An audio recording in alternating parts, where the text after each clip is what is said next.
Hello and welcome back to the Agostino Zinga Show, episode number 676 with I, your host, Agostino Zinga. This is episode number 676 with I, your host, Agostino Zinga of the Agostino Zinga Show, and I hope you are doing well wherever this podcast and live stream may find you. I hope you are doing splendid. I really do. How am I? All good, all things considered. It's been a fairly decent weekend. It's been a bit bittersweet. Seeing Man City lift yet another Premier League title kind of filled me with dread and was obviously a reminder as to just how far away Man United is from ever reaching those heady heights. We haven't even got a decent enough squad to compete really in the league, let alone to compete and to sometimes solidify top four way in advance, let alone challenge for the Premier League title. So we've got a very long way to go. But one of the greatest things to happen during this whole entire weekend has definitely been the implosion of Arsenal. Seeing Arsenal fans, across social media, crying into their pillows, refusing to come back onto social media, taking breaks away, and just spitting mad hot venom on flipping Twitter spaces and being angry at their team has been great to watch. But they've only got themselves to blame. I think most sensible fans of football, pundits included, there's a video going around of flipping Gary Neville essentially predicting what would happen in the season. Gary Neville predicted towards the end of the new year, after the new year, most likely Man City will start gathering up some points. They'll start hitting a rich vein of form. All their big players will step up to the cause, and Arsenal, as per usual, would bottle it because Man City are just a machine. Once they start stringing together 1, 2, 3, 4, 5, 6 wins, it's very, very difficult to stop, and they consistently put the pressure on you. And on top of that, if you've got injuries, they have a far deeper squad than you. They've probably got the world's best manager now at the moment with Pep Guardiola. They've got unlimited resources. All of these things are going to be there in the back of your mind if you're a team, even if you're in front or even if you're chasing them. Any slip up is going to cost you. For some reason, that was very shocking and kind of out there and crazy things to say to Arsenal fans. They just couldn't conceive it because for some reason they thought because they were ahead in the Premier League in the new year that somehow that meant they were going to win. And you don't ever win the Premier League in February. You don't even win it in March or April. When the crunch time comes, that's when the crunch time comes. And I think that's what makes the Premier League kind of one of the best leagues in the world when it comes to competitiveness. Maybe not on quality, maybe not on skill, but when it comes to competitiveness and entertainment factor, no one can deny the English Premier League is at the top because there's just so much on the line. The difference of, staying in the Premier League and getting relegated is really stark. Whole entire clubs can go out of business. Clubs can fall down the entire football pyramid. Whole towns can be changed forever and ever due to a club basically getting relegated back to the Championship, especially if they continue falling back down through the football pyramid. Clubs qualifying for the Europa Conference League, the Europa League, the Champions League, it can completely change the outlook of what you have going through the season. It can completely change the ability to maybe attract different or a higher level quality of player. It can maybe even make you more attracted to other investors. There's so much on the line. So because of that, you need to make sure that every game you're on it. You can't take anything for a given. And I think Arsenal did, and it's quite poetic the way they ended the season by losing 1-0 away from home against Nottingham Forest, who needed a point, all the 3 points to survive. And they ended up kind of faltering right at the final hurdle, but by then it was already too late. Man City had already gathered the points anyway, regardless. So even if they wouldn't have won, Man City would have still won this high 20, which they then ended up collecting as well. So it's been a bit of a weird one. I'm not going to lie, as a United fan, to kind of see that happening. But the only kind of light in the tunnel for us at the moment is that we're currently going through, what we're going through in terms of the sale of the club. There still isn't really a light at the end of the tunnel. No idea when this sale is actually going to be put through. Sheikh Jassim has already improved his offer to 5.5 billion. That's been what it's been alleged as. I'm still of the mind that the Glazers aren't going to accept it because I think they purposely put the price that they were willing to sell Man United for incredibly high, knowing that whoever paid for it or met their price would be overpaying for it, and they wouldn't, especially in this economy, regardless of how much money United can generate. No one that's got money is going to want to overspend it they don't need to. So my theory is that Glazers never wanting to sell the club outright. They always wanting to have partial investment, or they're wanting to kind of raise investment, and the only way to kind of raise it at this stage is to offer up a partial share of the club, but still maintain a majority or a share that they could maintain in order to sell down the line. And it makes sense, to be honest, because if the Glazers can get, you know, near onto 4 billion and only have to give up 69% now, and then they have the other 39% they can hold on to, they can essentially sell that other 39 2 years down the line for another 2 to 3 billion.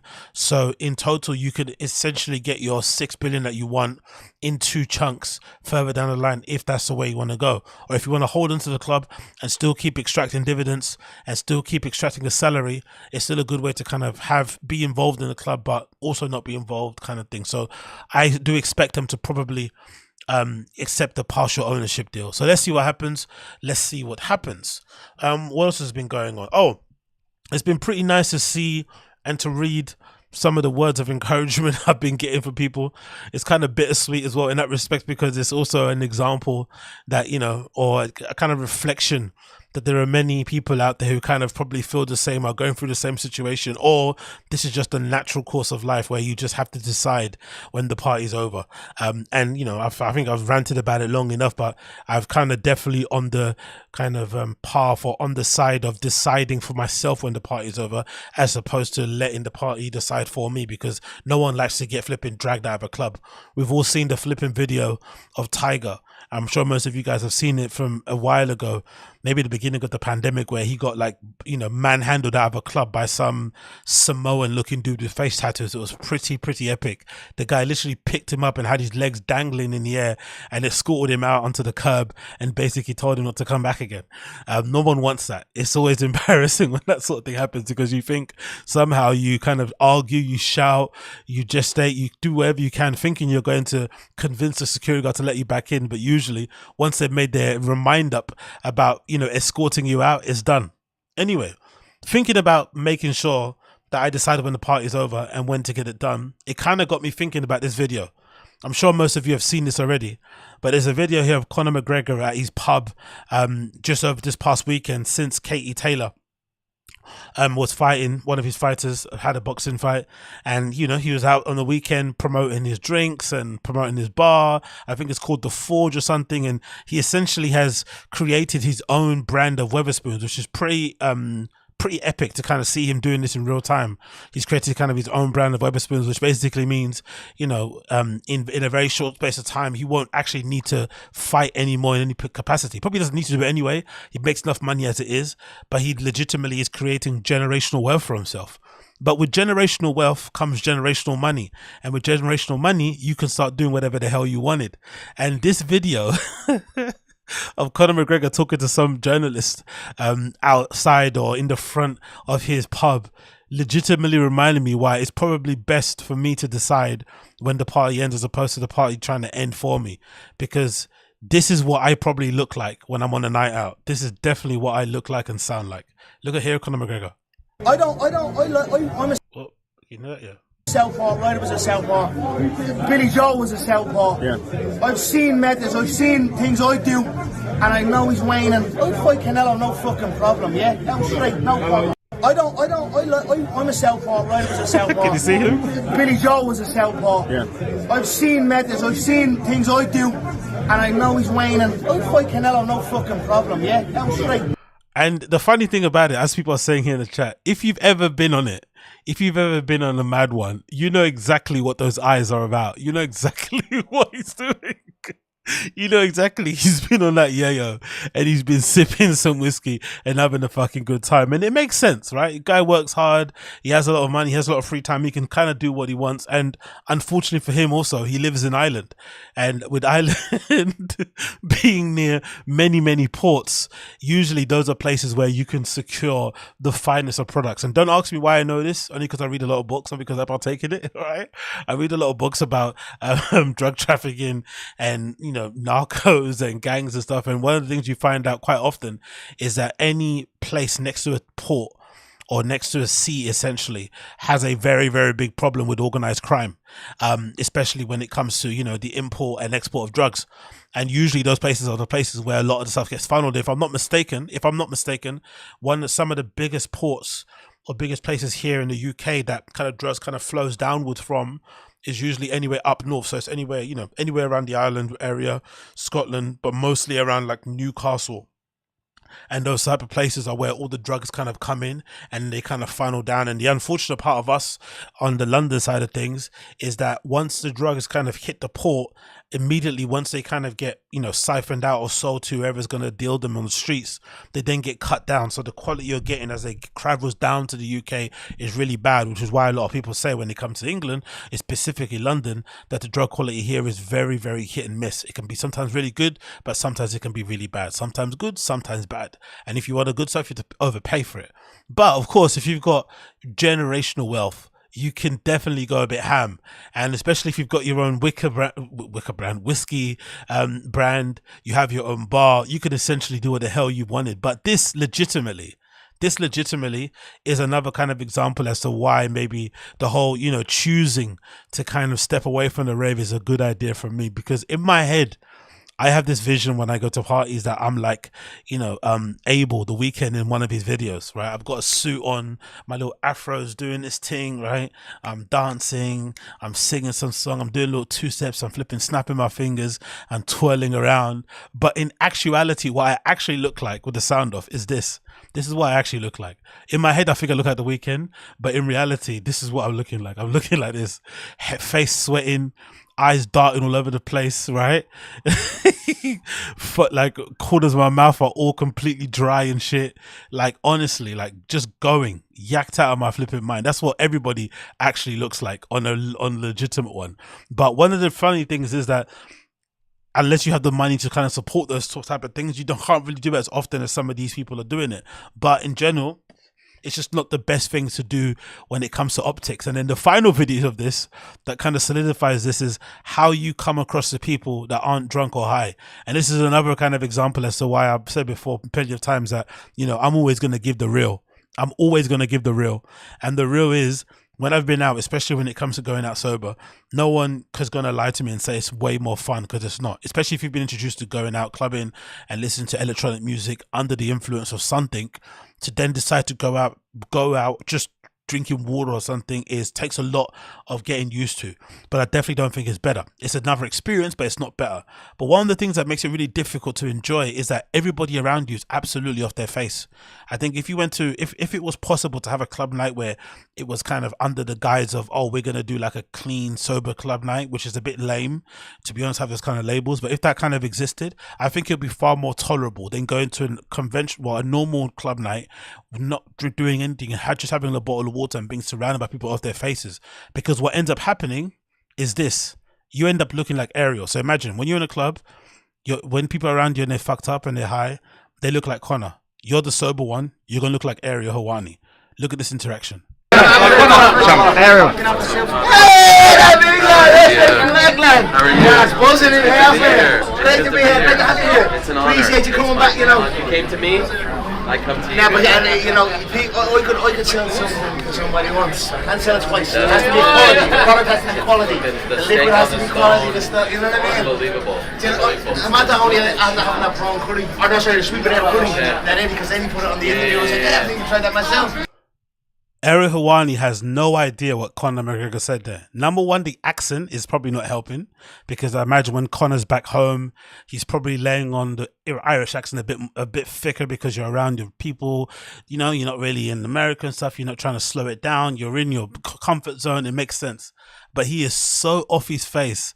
I don't think Ariel has any idea what that guy is saying to him. Zero. Look at his face looking at him. And that legitimately is what happens in most clubs. When you're in most clubs and somebody's trying to give you some chat in the smoking area, this is what your face is like most of the time. You're trying to figure out a way to kind of get out of the conversation. You want to try and make an excuse. You're trying to maybe figure out what they're saying. You're trying to see if you can spot some of their friends so you can make a sign so they can get their friend away from you. You are doing everything in your power to just kind of get through this flipping interaction, because it's absolutely hell. And then by the time you get away from the person, they've already taken away so much of your flipping life force and energy that you're already just tired and knackered. And usually sometimes as well, if it's a bad interaction, you can ruin your entire night. and then you're like, you know what, I'm going home off the back of just somebody ranting and raving at you at some flipping nonsense because they're yacked off of their flipping face, as flipping Conor is in this interaction. It's absolutely incredible. And again, just another example for me as to why it's probably for the best that I decide to kind of bow out gracefully, right? Have my flipping, you know, one or two nights a year here and there where I kind of go out and do what I need to do. But then for the most part, on an everyday tip, just take it easy, because I would not want to be that guy in the rave anymore, especially the older you get. It just looks a bit lame, so I'm not really for that. But big up Ariel Helwani for hanging in there, for, you know, keeping his eyes on the guy, looking at his mouth, seeing what he's actually saying. But yeah, Conor was moving all over the place, wiping his nose every 2 seconds and just ranting about some nonsense. But yeah, big up Conor McGregor. When you make as much money as him, I guess you can do what you want. Next on the list here, quickly mention this, which is flipping good news for me over here in London. We have this incredible news courtesy of Hot Diners. New York City's Eddie Huang brings Baohaus Taiwanese buns to London. If you know anything about Eddie Huang and his restaurant Baohaus that was open many years ago, sometimes in the early 2000s, I remember going to it once when I went to New York. I don't know when that year it was, maybe it was like 2015 or something, and it was like a really small kind of hole in the wall restaurant in, I think, Lower East Side. That was the time when Lower East Side was basically like Dime Square. Dime Square has become like the hipster part of New York, but Lower East Side was the place where a lot of people were doing cool and interesting things there. There was like loads of new cool streetwear stores, like a New York thing and whatever it may be. Restaurants are opening up, bars are opening up, and that little scene was bubbling.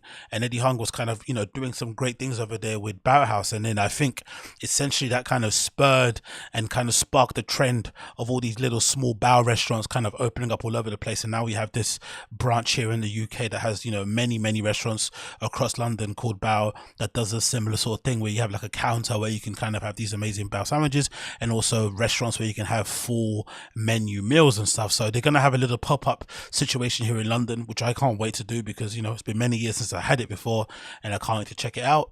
So the article says as follows: they've previously brought over Ian Orkins and Ivan Maznis for a popular residency, and now a neighbourhood in Islington in North London are getting ready for another US import. This time it's the return of New York City chef and TV personality Eddie Huang, who also created the TV show Fresh Off the Boat. He's bringing over the restaurant that first brought him fame in New York, called Baohaus. It was a real trailblazer when it opened in 2009, and it was all about Taiwanese steamed buns similar to Bao. The US restaurant has since closed, but he's bringing it to life in London and Brighton too, with a menu that includes Chairman Bao, you got Birdhouse Bao, Manager's Meal, and Uncle Jesse's Bao. Probably the one that I obviously love the most here, is, from the sound of it, is definitely the Manager's Meal, which is red cooked pork belly, mint pork stew, birdhouse fried chicken served with a house relish and cilantro. That sounds absolutely tasty. And then it says, onto the launch, Eddie Huang says, I've always been so proud of what we achieved in New York and LA, and Bao can tell my family story through food at the time when Taiwanese fresh food was not readily available, and now I can't wait to bring my food to the UK. It's going to be opening up in 26th of May. I'm obviously going to go check it out and see what the vibe is going to say. I can't really wait to see what that's going to be looking like, but just to kind of give you an idea on what that type of food looks like and how it kind of, you know, looks on the plate and whatnot, I'm just going to quickly put it up here on the Instagram. But I'm interested to see what they're going to be doing with this long term. I wonder if this is like a chance to kind of soft launch it here in the UK before they start doing their own thing, or if this is just a temporary pop-up situation where neighborhood have paid them a fee, come in, do something, bring some kind of attention and eyes to what we're doing, and then go from there. Regardless, I think it's going to be an absolute roadblock. Everyone's going to be on it, but this looks absolutely banging. As you can see here from the Instagram, you got a couple of pieces here that are going to be featured over there at flipping neighborhood, so I'm definitely eager to go and check it out and see what the deal is.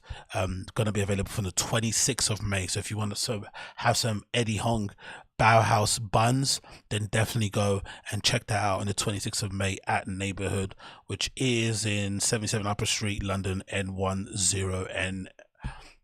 Cannot wait for that. Talking about food, there's been interesting sort of discourse taking place on social over the last past couple of days, I feel like, where tons of Americans have been kind of like, you know, lending their ear in and sharing their opinions on how overrated they think European food is, which is pretty interesting, especially when you think of stuff like Italian food specifically and Mediterranean food overall. And this one lady actually spoke about her journey. I think she went to Greece, if I'm not mistaken, and how somehow going to Greece and eating mainly pasta and bread, she was still able to kind of come back home and, you know, check the scales and find out she lost weight and that she didn't feel bloated. Any kind of skin conditioning she had that kind of was kind of sparked because of eating too many carbohydrates didn't happen. And this kind of sparked a whole different conversation around the ingredients and the food health and the food safety laws over there in America, which are pretty crazy, which kind of mean that you can't really get the fresh produce and ingredients that you would need to kind of eat the way people eat here in Europe because of the rules that they have in place for certain bits of food. But I'm going to play the video anyway of the girl talking so you can kind of hear what she had to say about the whole situation. Then I'm going to give you my 2 pence. Talk about the differences between European food and food found in the US. I ate everything that I wanted. I stayed full the whole time and my skin did not break out. I did not have any stomach issues. I ate dairy, actual dairy, not soy milk, almond milk, oat milk, or anything like that. Actual milk from a cow, and my skin did not break out. There's no yellow cheeses. Like, all the cheese flavors are all white. There's bread with every meal. There's pasta all the time, and I ate it and I'm fine. Anytime I did not finish my food, they asked me if I was okay or if I just didn't like it. They were feeding me so much. And everything was always fresh. Like, there was no microwaves anywhere. I was so sure that I had gained weight on this trip. When I got home, I lost 4 pounds. I love it here. Quite crazy, right? Imagine going to holiday and eating a spread that looks like what we have here on screen: pasta, crab, you know, pasta, bread, more bread and cheese and shit, and you somehow come back home and you've lost weight. And it kind of reminds me of the time that I went to New York, and one of the kind of startling things for me most of all was the fact that the chocolate was really bad. The chocolate tasted so chemically, so sugary. It kind of blew my mind because I don't know why in my head I kind of had this idea that American chocolate will be far better, that you have way more options out there or whatnot. And I just kind of, you know, had it on the real sort of heady sort of position. And when I go out there, I'm like, wow, our dairy milk bars here are way better than what you have over there. And then the other thing that really kind of disturbed me was the bread. I remember the bread just tasting so much like sugar, to the point where I was thinking, why does all the bread in America taste like a croissant? I couldn't understand why that was. But then of course over time, when you start reading issues around food health safety laws and stuff in America, and then you remember what happened with what's it called, Subway, and the issues they were having in terms of how they deemed a particular sub, I think it might have been like a tuna sub, had to have only a certain amount of tuna in it to be declared tuna, something like in a low 20 percentile. Then you think to yourself, wow, it definitely must be difficult to kind of get a real good quality food out there. And then I also remember there was other thing as well that I remember being a big issue, this kind of idea of food deserts, which we kind of have here in the UK to a certain extent, but this kind of thing that you see quite often in the States, especially in places like America, where there are no kind of local supermarkets or whatnot, or kind of fresh, you know, food produce places that you can go and get food. So all your food that you kind of eat in day to day has to be purchased from a local bodega, which number one is going to cost way more, and it's also not going to be the freshest stuff because, you know, it just isn't. And it kind of really surprised me that was kind of a normal thing, where you had to travel so far out to go and get kind of fresh produce, and maybe sometimes it was kind of just, you know, way outside your kind of budget to kind of spend on a weekly shop. Whereas I think in the UK we're kind of spoiled, even though I think in general the food prices maybe per basket are definitely higher here because the cost of living is super high, but you can still, for the most part, in most areas of London, there's gonna be at least 5 or more kind of butchers, local kind of vegetable places that you could go and grab some, you know, greens and whatnot for your food. There's supermarkets and stuff, at least 1 or 2 within like a 20-minute kind of radius that you can kind of check out, so you're not always having to depend on buying your flipping food for your kind of weekly food and shopping and whatnot from a bodega, which to me sounds legitimately insane. But then off the back of this debate around, oh, is European food better than American food, there's a whole entire debate happening now regarding American people, specifically African Americans, complaining that the seasoning in Europe isn't great, or the food in general is overrated, which is a real crazy hot take. Because one thing is for certain, I think most people, even if you're not a foodie, you can definitely say that whether it's Mexican food in America, whether it's Italian food, Chinese food, whatever it may be, you're definitely not getting the authentic experience. You're getting like an Americanized version of it, because, you know, if you open a restaurant and you have a lot of American people around you, you're not going to make the stuff that you cook traditionally at home or they eat at home. You're going to try to appeal to a general consumer and to a wider audience as much as possible. So you're going to add and do things that you probably wouldn't do things at home or back home to kind of make it more palatable.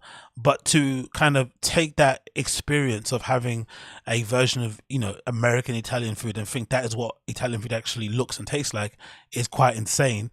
And also to not kind of enjoy both things, because I think you can enjoy both. You can enjoy the American version of Italian food, and you also can enjoy the simplicity of the flipping European version of Italian food. But there are some Americans who just don't understand it, or they went to Italy specifically with the mindset that they're going to have the same culinary experience that they have here in the store, they have over there in the US, than they have when they go over to Europe, which obviously wasn't the case. So this is a TikTok video taken from a particular gentleman who went to Italy recently and was not very pleased with the quality of Italian food over there. Italian food is the blandest food I have ever had in my life.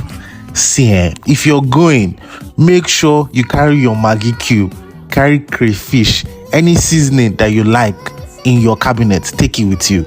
Imagine going to an Italian restaurant in Italy, right? I think this might be like Venice or something, and carrying seasoning cubes with you, or like salt and pepper, or like sriracha, like you're fucking Hillary Clinton, and trying to douse your food over it. Like, imagine the looks you're gonna get from the waiters over there. A part of me kind of likes the confidence that American people have in general. I literally love the confidence. I love the confidence of saying, nah, your food fucking sucks. Our food is way better. I want my shit covered in yellow cheese. I want cheese all over it. I want it drenched in fucking sauces. I don't give a fuck. I kind of like that. I'm not going to lie. I kind of like that pure confidence of it. It's absolutely insane, but I love it. Because they don't season it. They'll be coming here and be doing mamma mia. They'll be doing risotto. There's nothing inside. It's just rice. It's just cream. There's not. Take everything, all the seasoning. If I had known. Why are people saying this guy is not American? He is American. Just because he's got a Nigerian accent, why can't he be an American? Are we going to have that debate, eh? Are we going to start having that debate? What is an American to you? You speak in English to me. He sounds very African-American to me. What do you guys think, eh? Let's start having that debate. Who is an American? What are these words? This is what I would have done. All these one videos you're seeing me eating. I'm struggling to get this food down. Because if not, I would have died. I would have died of starvation. Yeah, I find that legitimately insane that you can legitimately go to Italy with the idea that you're going to get the same Italian experience that you have in America over there and be upset that the food is somewhat plain. Because part of the beauty of eating in these type of places is the simplicity of it, and the fact that the produce itself is allowed to kind of breathe and to kind of, you know, so you can kind of taste the actual flavoring of the meat or whatever it is that you're eating. But then to go there thinking, nah, this isn't enough, I need to drench it in whatever I need to drench it in, sauce or butter or whatever it may be, or juice or cream, whatever it may be, is legitimately wild. But like I said, a part of me loves the confidence. A part of me loves the confidence that some people have in kind of deciding, nah, I don't care what everyone else says, that this is better culturally, that this kind of makes you look a little bit more sophisticated. This is just not for me. They want their restaurants covered in neon lights. They want really loud hip hop playing through the speakers. They want sparkles in their drinks. They want gold covered hot wings. They want pasta covered with cheese. They want cakes that explode with chocolate. Like, all that sort of shit to them is like, that's fine dining. I love that confidence. That to say that, now I don't care what you're going to give me, a real plain risotto, whatever it may be, that is not tasty to me. I want my stuff covered in yellow cheese. I want it flamed. I want it burned. I want it tossed. I want it jacked up, jacked down before I can think it's good food. Or as this guy says, I'm going to carry a couple Maggie cubes in my flipping bag, like some dice, and sprinkle them on top of the food wherever I go to kind of add a little bit of whatever I need to add onto it. Absolutely crazy. But you got to love it. You got to love it. That confidence is what basically makes America kind of one of the best countries out there in the world, isn't it? Because some people over there legitimately think the world revolves around them, and they're not joking. They legitimately think that. And it's kind of admirable to have that level of confidence, despite the evidence being the contrary. You know, I kind of like it. I'm not gonna lie, I kind of like that kind of level of confidence. But anyway, moving on from that one, I'm also thinking I might need to give the cinema another go and to give it another try, because it looks like a movie that the entire weekend was getting absolutely destroyed on social media is now doing incredibly well in the box office. Fast and Furious 10 is near on to achieving 300 million. I think it's past it. I think last time I checked it was like 319, 397 in the box office opening weekend, worldwide of course. 300 million. Now don't get me wrong, 300 million isn't that much, because I'm assuming they probably spent 600 million filming it, but Jesus Christ, man, I might have to give it a go. I kind of stopped watching Fast and Furious maybe after 3. I think number 3 is the last one I watched, when it started to kind of go off the reservation. And because when it started, I kind of enjoyed it because I was a kid that used to read like Max Power magazine. I'm sure most of you know what that magazine, right? And from back in the day, Max Power magazine, in terms of kind of checking out kitted out cars and whatnot. And that used to be something that I was kind of into. I remember that was maybe the first magazine that I actually had on subscription. I'd actually pay for that kind of every month to kind of get sent to my flipping house and shit, right? And they were fucking massive, because half of it was kind of made up of a fucking catalog, essentially selling, you know, different places all over the place, like advertising parts and whatnot and whatever they're doing. So half of it was a magazine, half of it was a catalog, so it would be legitimately thick as a Bible. And I used to read this all the time. So I've kind of always been, you know, kind of into cars, especially the Fast and Furious type of Hot Wheels looking cars, for a very, very, very long time. And when Fast and Furious first came out, I really liked it because it was sort of, I wouldn't say like it was like the best movie representation you could find of that kind of culture in general. And they did a good job of kind of mixing the car chase element of it and also the kind of crime thriller type action movie side of things. That's when I thought Fast and Furious was at its peak. But then for some reason, I don't know why, it started to veer off and turn into some other thing. Maybe they decided to try and take it way more seriously than what it was, and it just went really crazy, really silly. No, it went really kind of cringe in a really kind of quick way. And despite even some of the stunts being really silly, that never really kind of bothered me. It was just more so about the story. The narrative of it was just didn't make any sense. It didn't really, you know, it was just a terrible kind of put together movie. But for some reason, I'm not too sure why, this particular version has done better than 9. And despite all the slander it's been getting on social, because for some reason over the last couple of days, I guess because it was due to come out, this thread went completely viral on Twitter where somebody was basically saying, oh, tell me the one time that kind of, you know, Fast and Furious sort of turned you off. When was the time you said, okay, enough, I'm not watching this anymore? And people were sharing clips of like the most craziest, you know, nonsensical flipping stunts that took place during the filming or during a film of flipping Fast and Furious. It was quite funny to see some of the scenes. Like, you just think to yourself, how the hell, who thought of this, and how the hell does this make any sense? And it kind of made you think, okay, cool, this is probably why the movie kind of went down the pan, but not really, because I feel like that's part of the beauty of Fast and Furious. These kind of nonsensical, wouldn't happen in real life type of stunts kind of make the movie. If anything, I just think the story, the narrative just doesn't hold tight. But maybe this opening weekend is a good example that is actually doing well and that the movie is actually decent. Apart from the stunts, maybe this is showing that it is the case. I don't think it is, personally. If you have to ask me, I think this is probably more of a reflection on the fact that people are just bored of all the kind of woke type of movies out there in the cinema at the moment. Of course, being the mermaids out there at the moment, and they just want, all they flipping want is, you know, a movie they can go in and just enjoy just for the sake of enjoying it. Same like Top Gun. They don't want to think too much. They don't want to be preached to. They don't want to be talking down to. They just want to go and enjoy a good movie with some friends, eat some popcorn and just chill out, have a laugh and go home. So this is probably a reflection of that as opposed to the quality of the movie. Maybe. I'm not too sure. But I'm willing to give it a go. I'm not gonna lie, I'm willing to give it a go. I'm willing to check it out and see what the deal is. So I will be reporting back with my Fast and Furious review.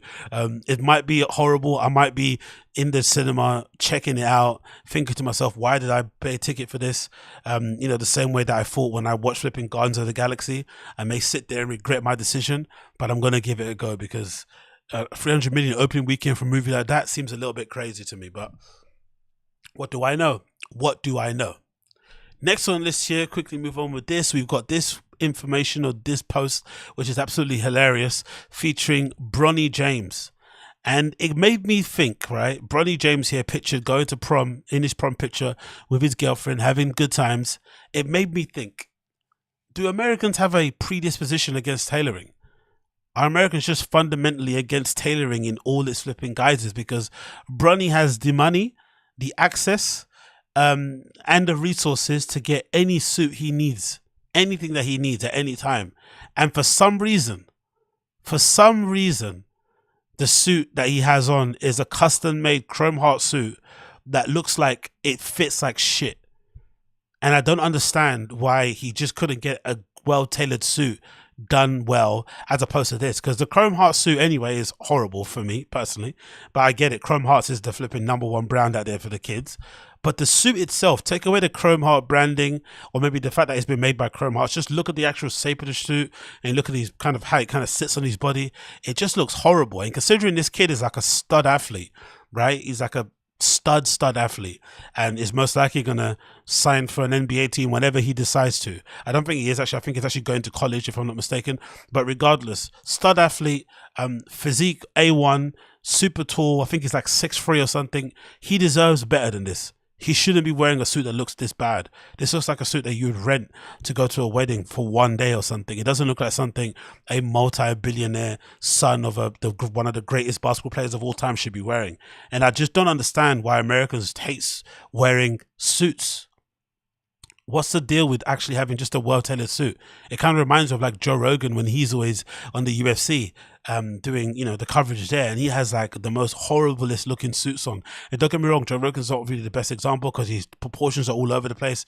He's got like a really short torso, kind of long legs and long arms, so I'm sure it's not the easiest to find stuff that fits. But surely, again, when you have the money that Joe Rogan has, you have the money that LeBron James has, and by proxy the money that Bronny James has, surely you should be able to get yourself a suit that fits better than this. And it just doesn't fit the greatest. Of course, people on social for the most part are speaking about this first image with Bronny James pictured here with his Nubian queen, because I guess last year the same sort of thing happened, and the Twitter spaces and fucking Instagram commenters who think they know your life were writing entire op-eds about why he was with this Nubian queen. But regardless of that, forget that one. I'm just curious about the fit of the suit. Why is the fit of the suit so terrible, and why don't Americans like to get their suits tailored? Because this could be something that was designed off the rack by flipping Chrome Hearts, but all it needs is a little bit of work, a little bit of tucking and tightening here and there. Look at how they're sitting there on the shoes. Look at how horrible this looks. Look at how terrible the shoes are also. It just doesn't look the greatest to me personally. But again, what do I know? What do I know? Moving on from that one, we have the following, which is a picture recently leaked of Gunna. Gunna's back out there. It looks like he's slowly but surely starting to kind of rear his head and kind of get back into the mix. He's getting pictures with a few more people. I'm assuming beforehand he was still around, but he's probably saying, hey, no pictures, no pictures. But it's so far, he's posing for pictures, he's standing around, and the one thing that you can see straight away is that the man has lost a ton of weight. Either this is Ozempic or this is just a natural consequence of snitching on all your friends. When you snitch on all your friends, you actually shed all the weight. That's the kind of thing that you kind of hear. When you snitch on all your friends, you leave it to rot in prison while you're outside smoking and having fun. You actually shed weight. It's actually all the stress and all the relief of not being a gang member anymore kind of sheds all the weight off of you. And you kind of get to live a normal and carefree life. But no, jokes aside, Gunna looks great. He looks in great shape, to be fair.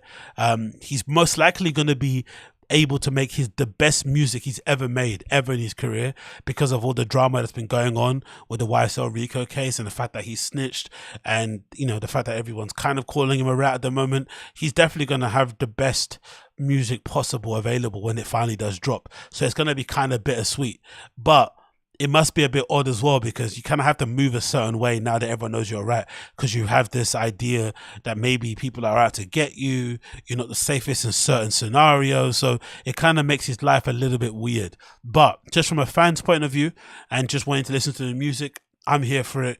He looks in tip-top shape. Usually that means the music is going to be amazing. The only thing that's kind of concerning about this is how long Gunna's middle finger is here. I'm not sure what's going on there, but it looks like he's got an incredibly long middle finger. That is like Kawhi Leonard levels of fucking length. Yeah, that's the only thing that's a little bit concerning from here. But hey, it's all good.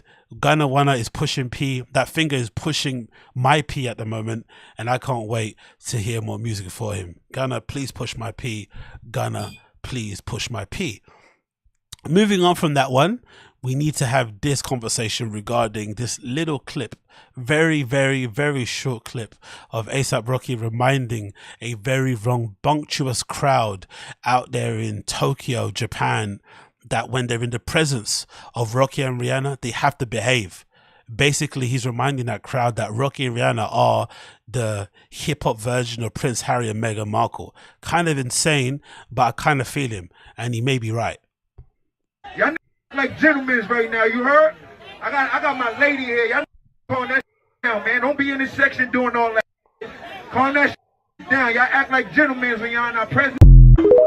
So if you weren't aware of what was said there, allegedly at this kind of release, or I guess at this club walkthrough that Rocky did whilst he's out there in Japan, he decided to turn up and have a good time. And, you know, small clubs, loads of clout demons in attendance, everyone trying to stunt and show off their little chrome heart jeans. You know, guys got to a fighting, some elbows may get thrown, some chopsticks might get stabbed in people's eyes, and Rocky wasn't for it. And I have to be honest, I kind of like this. I like the fact that there's a person visually out there in public, especially in hip hop, who is so staunchly standing by and defending their woman and just kind of acting like what you would esteem to be a quote unquote gentleman. And what I kind of thought about it was that Rocky essentially single-handedly, by just playing his position, not being bothered about the kind of, you know, negative nonsense people have been speaking online about him being a house husband with that malarkey and her being much richer than him, and the dynamic of the flipping Vogue cover magazine where he's standing behind her holding the baby and she's running in front. He's played his position. He loves his woman to death, looks after his family, and he acts like a gentleman whenever they're out in public. You always seeing him opening the car door for her, opening the car door when she's getting out, when she's coming into the car, holding her hand, making sure she's safe and stuff, just always being very attentive. And it made me think Rocky's actually doing way more to restoring the faith that some women don't have in men single-handedly than most guys in manosphere are doing. He is kind of undoing all the wrong of the guys of the manosphere who essentially are telling these dudes out here to not respect women in the slightest just because they choose an occupation that they don't agree with, to kind of go out there and do what the fuck you want, slap down as many chicks as possible, keep on running, city boys for life, all of this rhetoric. He's kind of doing the complete opposite. And it's better for him, coming from him too, because he's the one person who could decide to kind of live a life of hedonism and being a bachelor for every, you know, for as long as he wants, because he's clearly somebody that a lot of girls are into. So the fact that he chose to kind of like hang up his Playboy jacket and essentially start a family with one of the biggest stars in the world and now moguls in Rihana, and now every time that they're out, he's legitimately her biggest supporter, her biggest fan. He's always there to kind of, you know, lend a helping hand and protect her from everything. It's kind of cute to see. I'm not gonna lie, I kind of like it. But I also do love the idea, the arrogance and the confidence of saying, when you're in our presence, behave. Like, who do you think you are? When you're in our presence, you have to behave, right? Like, this is what you have to do, right? Act like gentlemen when you're in our presence, not in her presence. When you're in our presence, you have to act like gentlemen, which is fucking hilarious, because there's a video currently going around of Rihanna walking into the club And Rihanna kind of, I know she's pregnant, but she has this thing about her where she walks really slowly. And I think it's just a thing you have when you're like rich and beautiful and just, you know, whatever. Time doesn't matter. Time is just like a construct.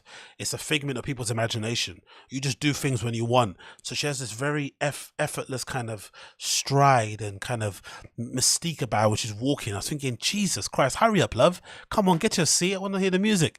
But that's part of the beauty of being there, do you know what I mean? You can kind of act well in our presence because they legitimately do move like royalty and people around them do act like they are royalty. So maybe there is some truth in it. But regardless of the fact, big up A$AP Rocky for being a gentleman and kind of making being a gentleman cool again, because there was a period of time where a lot of these guys in that manosphere space are incredibly number one uncool, incredibly lame, and also kind of lack any, you know, you rarely hear these manosphere guys talking about how to be a gentleman, like how to treat a woman on a date. It's all just about, you know, becoming a desirable person. I forgot what's it called. I think desirable man, becoming a prize, buying a Lambo, having all the money so you can attract anyone that you want, and then just treat them like shit. There is a real lack of kind of education about how to like be a nice person, how to have, you know, people just think nicely of you, especially women, when it comes to interactions that you have. So I love that Rocky's kind of demonstrating it in the way that he can at his level, by reminding people that, hey, when you're out and about and you're out with a lady, you have to do everything in your power to make sure she's feeling safe and secure in your presence and stuff, and not just doing your own thing and walking away and doing whatever it may to be do. But hey, what do I know? So moving on from that one, we have this clip also courtesy of DJ Akademiks. It's soon to be coming up, I guess, from his podcast, which is called Off the Record. He actually managed to sit down with Lil Durk. He's been he's been twerking for this interview for a while. And it seemed like it probably wasn't going to happen because of all the beef that's been happening with NBA Youngboy and whatnot. But I guess all promotion is good promotion. So Lil Durk decided to sit down with Akademiks for a 3-hour flipping interview, which should be flipping sick. And he touches on some topics. The first one being why he despises rats and why he's against snitching in general. And I thought his reasoning behind it was pretty fair and made a lot of sense. Don't get me wrong, the whole infatuation that people have in general with, you know, dissecting and talking about the street life and hood politics and gang stuff is ridiculously cringe. But I also understand, if you're somebody that comes from that life, why you would have this type of perspective when it comes to snitching. All rats. If you ever tell, I hate you, like with a passion, like that took away half of my. That made me who I am today. That took away half of my life. Like motherfucker telling on my pops and that's who, you know what I'm saying, I needed. So I was raised by a woman. You know what I'm saying, which is my mama, who taught me what everything I know. So I really hate rats with real passions. Like I hate you bad. I look to the camera. I hate fucking rat. Okay, pretty clear. And I can completely understand why he would hate rats if he came from that kind of background, and he has that history of people in his family being locked up for life because of other rats and kind of, you know, being taken away from him. In that respect, fair enough. The thing that's always kind of got me and why I've always kind of been perturbed by the whole snitching thing, and what's kind of really kind of bummed me out about being a criminal in general, is that for me, the only thing that I kind of hate about the whole snitching thing is the idea that somebody that you plotted with, that you sat down, broke bread with, and kind of, you know, chose to live this life with, can decide somewhere along the line, whenever they're kind of not feeling comfortable, whenever they're kind of feeling a little bit, you know, sad, or they want to go back home or whatnot, they can just decide to rat you out. That's the thing that's always kind of bummed me out. We can be friends, we can be cool, we can be down, and then one day you could just wake up and say, you know what, I don't want to do this anymore, and now suddenly my life is in jeopardy now because you've had a crisis of confidence. That's the one thing that I can't stand. I think if you're a civilian and you see something happening on the streets and you want to call the police, fair play, do what you need to be doing. But I've just never liked the idea of other gang members who, you know, conspire with other gang members to take part in crimes, and then because the heat is too much, or because the reality of prison life is now staring you in the face, or because of the consequences are now coming to your door, now suddenly you want to tell. That for me is like the complete opposite of being honorable, of kind of standing on what you believe in or representing your set in some way, shape or form. But then on the flip side of things, you just have to think of it and think, you know, that saying there's no honor amongst thieves is true to an extent. You can't really expect people who lie, cheat and steal for a living to have any level of moral compass or principles in the slightest. So to sit there and be surprised when somebody close to you snitches is really dumb, because the only way they can snitch is if they're close to you and they know what you get up to. So you kind of have to have in the back of your head that, hey, this could always be a situation. But I always thought to myself, if I ever was to choose a life of crime, the only thing that I would be willing to do, right, would be to do like a Mr. Robot type of deal, where essentially you're this kind of big drug kingpin, but you operate from the shadows. You're kind of just operating through telegrams, you're operating through WhatsApps, through dark webs and shit, and you're just running an operation by yourself. And maybe you're doing it all through the post, maybe you're doing it through courier services, but the idea of being part of a gang and having that be cool for the moment and being able to intimidate your enemies and enact revenge and look really cool in a club and throw up your flipping set and whatnot, that's all well and good. But once the police sirens come blaring down the street and everyone gets pulled into individual interview rooms, suddenly the reality of the situation becomes stark, and the one guy that you plotted all your plans with is now kind of ratting you out to the authorities and giving all the flipping details of what you did, and now here you are in prison for flipping life. So if you can't do a Mr. Robot type level operation where you're just on your own kind of running a thing, then being part of a gang is just a folly to me, because, you know, there's any situation that you could turn around that it could suddenly come and kind of bite you in the ass. Then there's another clip here, courtesy of the same interview, where Lil Durk speaks on the whole Gunna thing.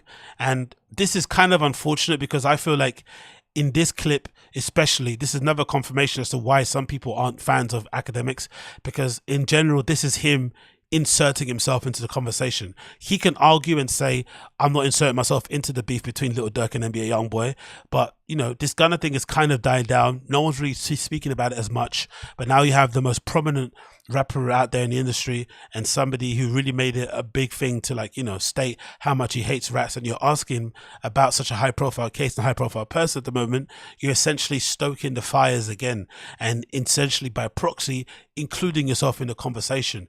And unfortunately, if you're black, especially in hip hop, and you're doing this type of thing, you're not seen as like an unbiased independent media figure. You're going to be treated as somebody that is kind of stoking the fires and kind of aggravating people. So it's just unfortunate that Ak is kind of doing this at the moment. But you know, media is media. You got to do what you got to do. And I thought Durk answered the question pretty straightforward, I think. Do you believe that Gunna told that Man, I don't sit up and play games, man. That man told you should have went in there and kept your mouth closed. Oh, okay, yeah, that's what I thought you were trying to reverse it. I'm like, hell no. I'm like, I just said I know. That's a good bar. That man told you should have. No, I just said I'm I like, never. that almost scares you. I'm like, yo, how did? Huh? I'm like, I don't even gonna like. Hell no. I never like unfollow. I don't know. I never like why I didn't. I don't know. I just don't take that shit, Instagram and all that shit type of shit serious. But if you a rat, you a rat. And if you rewind this clip a little bit, I looked into the camera and I told you, if you a rat, I fucking hate you. So I can definitely see where he's coming from, and that's got to be the only kind of negative if you're Gunna, because you come out, fair enough, you can't handle it in prison. I think we all saw the pictures of him. I think we could all tell as soon as we saw the pictures or the clip, I think specifically the clip of Young Thug and Gunna in court for the first time. And I think Young Thug was trying to speak to Gunna or trying to say, "Hey, how are you doing? You good?" I think they were speaking to each other through the Zoom or something, because they're in court together. And you could see from how sheepish Gunna was looking that he already had snitched. I think you could see from that point, and the fact that he was kind of holding his stomach, he looked like he was going through withdrawals or whatnot. But you could see from that little brief interaction they had, Young Thug was in good spirits. He was trying to make some kind of level of communication with Gunna, and Gunna wasn't wanting to look, didn't want to look him in the eye, and kind of looked a little bit down and a little bit sullen. And I think we could tell from that moment, Gunna's definitely said something to the authorities, and you can understand from a human point of view why he would do so, right?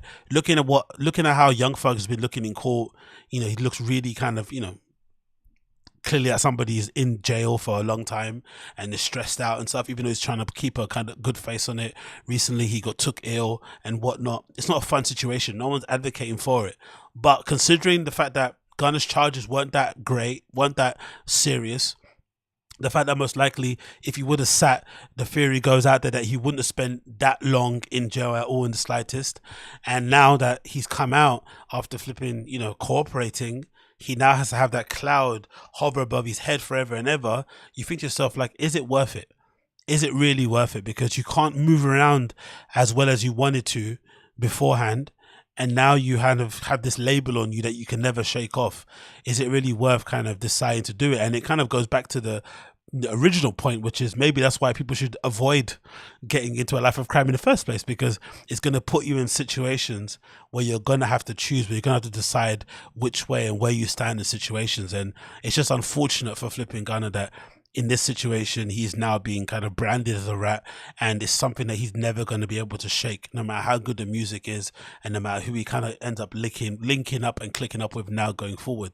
It kind of is what it is. But as a fan of the music, I'm here for the music, and I think he's definitely going to put out some of his best work he's ever done, ever put together in the history of his flipping life since he's come out, especially with this experience he's been having, in my opinion. But again, what do I know? What do I know? Moving on from this, quickly want to touch upon this, which is a funny tweet which is going kind of viral on my side of the interwebs, which is this tweet courtesy of the account called Griffin Funk, and it kind of features 4 pairs of shoes, and it says there are only 4 types of dudes. And I guess you got a dudes here that I think that's a para boot here on the left. You got a pair of Jound A6 here on the right. Underneath you got a pair of Salomon XT4s, I think. And then here you got a pair of Our Legacy Our Legacy Chelsea boots. But I forgot the particular name. I think it's called like a Cinnamon or a Campion or something. I'm pleased to report, anybody wondering, I'm not one of these 4 boot dudes, and I don't own any of these 4 shoes, with the exception of this, the Solomon here, with that one exception. The rest of these are not in my flipping Arsenal or Rotary or flipping shoes. And part of the reason is, in general, I guess, because I come from a particular generation of sneakerheads or kind of people that buy clothes and shoes and shit, one of the things that you tended not to do was to buy the thing that everybody has. So most of these shoes, well, all of them, are incredibly popular, and the shoes that you see most guys wearing day to day. And one of the things that you tried to do when you were kind of coming up in the times that I was buying sneakers was you'd always try and buy the shoe that no one's actually wearing and try and freak it in your own way. Try and make it work with your stuff that you wear and actually try to make it the new popping thing. You didn't want to jump on the waves. But for me specifically, with these 4 shoes, these are the 4 annoying people I don't want to be around. Like if I see people wearing a para boot, Our Legacy Chelsea boot, out Jound A6 and Solomon shoes, I immediately know I need to run away from them. I immediately know I need to leave the club, I need to leave the restaurant, I need to leave the bar. I don't need to be anywhere around any of these people, because they're going to be the type of people who, you know, roll up their own cigarettes. They're listening to fucking NTS on their phone. You know, they're fucking got an XL recordings jacket. I don't know, they carry around a fucking pad and draw people on the train and shit and that sort of lame stuff. Like those type of dorks are the ones that are going to wear this sort of stuff. So I have to keep myself far away from them. So if it means I have to wear fucking white Air Force Ones every day like some trap star, then I'm going to do that, because I'd much prefer to have my own unique and kind of special way of expressing myself in the stuff that I wear, as opposed to this. And in general, I think, you know, maybe with having the unfortunate nature of growing up where I've kind of grown up from, you're always kind of weirdly enough being put into boxes, where there's people around you, people that don't understand where you're from, and they're trying to kind of categorize you or trying to figure out where you're actually from, right? All this sort of nonsense. And I guess because of that, naturally, I kind of always kind of pushed against the idea of having myself labeled or defined by the shit that I wear. I wear the shit that I want to wear because I want to wear it, and if I'm into it, but I don't let it define me. That, like, I wear the thing doesn't wear me. Whereas these things are legitimately seen as, like, you know, things that kind of increase your level of cool, even if you're not the most interesting person in the world, even if you're not the most culturally aware person in the world. People just immediately think because you're wearing these brands that you somehow know Wagwan. And for me, that doesn't really run. So I'm happy to report I do not own any of these 4 shoes. I'm not any of these 4 dudes. I'm unique in my own special way. I'm unique in my own special way. Hashtag unique. Big up me. Big up me. Moving on from this, we got this information courtesy of KITH regarding their spring-summer 2023 collection, which features the one and only Adrien Brody. And I'm wondering, my question out loud is, when will this particular group of menswear, streetwear advocates, when will these guys get bored of this Italian villa iconography and imagery? Like, when will they get bored of this? I am legitimately bored of these guys' infatuation with Sardinia and all these type of places, and driving old cars, and drinking fucking small cortado coffees and pretending to read newspapers and shit. Like, please get a new personality. What, like, did all these guys discover Italy at the same time? Did they all discover that there's more to Italy than just fucking Milan at the same time? Like, what is this? It really fucking annoys me. I'm over it. I can't hack it anymore. It's fucking cringe. I've had enough of it. And also, it only applies to a specific demographic. Like, can I actually rock up into an Italian townhouse somewhere wearing all this stuff, talking with the Cdj accent and all this sort of nonsense? Can I do that? Probably not, because they're probably going to think I'm the help. They'll probably tell me to go pick up the grapes before they invite me inside their home, won't they? That's what they'll probably tell me to do. Hey, why don't you go tend to the garden and pick up the grapes? That's what they're probably going to tell me to go and do. So I've had enough of this, because this brings up some very, very dark memories for me and my ancestors and what they had to go through. But that said, I can't hate. Adrien Brody does look fucking good. Adrien Brody looks fucking good in his shoes. He's one of the very rare actors out there who can put on cool clothes and actually sell it. It makes sense, because he's one of the greatest actors of his fucking generation. But he looks supremely cool in the clothing itself and in the settings. He played his role incredibly well, but I'm fed up of the imagery. I'm fed up of the imagery. I need these brand of menswear and streetwear advocates to go out there and find new places. Why don't they put these lookbooks in Ukraine? Why aren't they going to fucking Budapest? Why aren't they going to Prague? Like, kind of find some other places apart from Italy that you can kind of exploit and sort of piggyback off and use as an identity. I've had enough of this adult fuckboy energy shit. It's getting on my nerves. But that said, the campaign and advert for it is pretty cool. I'm not going to hate on it. I think it's pretty cool. So this is a video campaign taken from KITH featuring Adrien Brody. It's pretty good.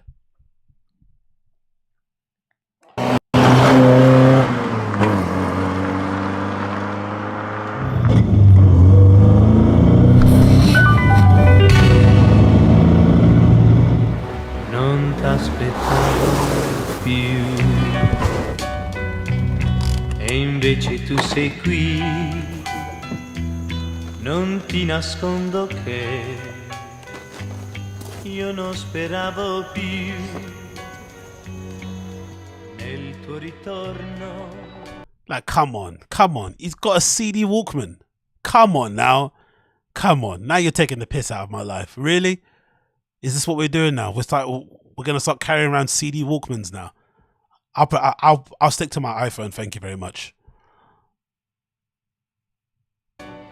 Lui make the pizza, what? Lui make the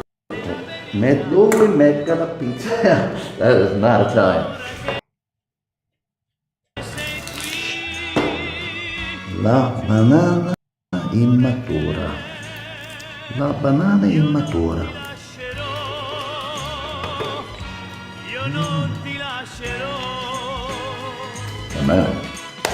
Adesso che ti stringo tra le braccia, io non ti lascerò neanche un'ora, perché ho capito che Non mi preoccupo delle altre. Non mi preoccupo delle altre. Come on. Non mi preoccupo delle altre. Solo la famiglia è importante per me. Per me. Fuck it, say it right. Per me. Negretto. Solo la famiglia è importante per me. Solo noi.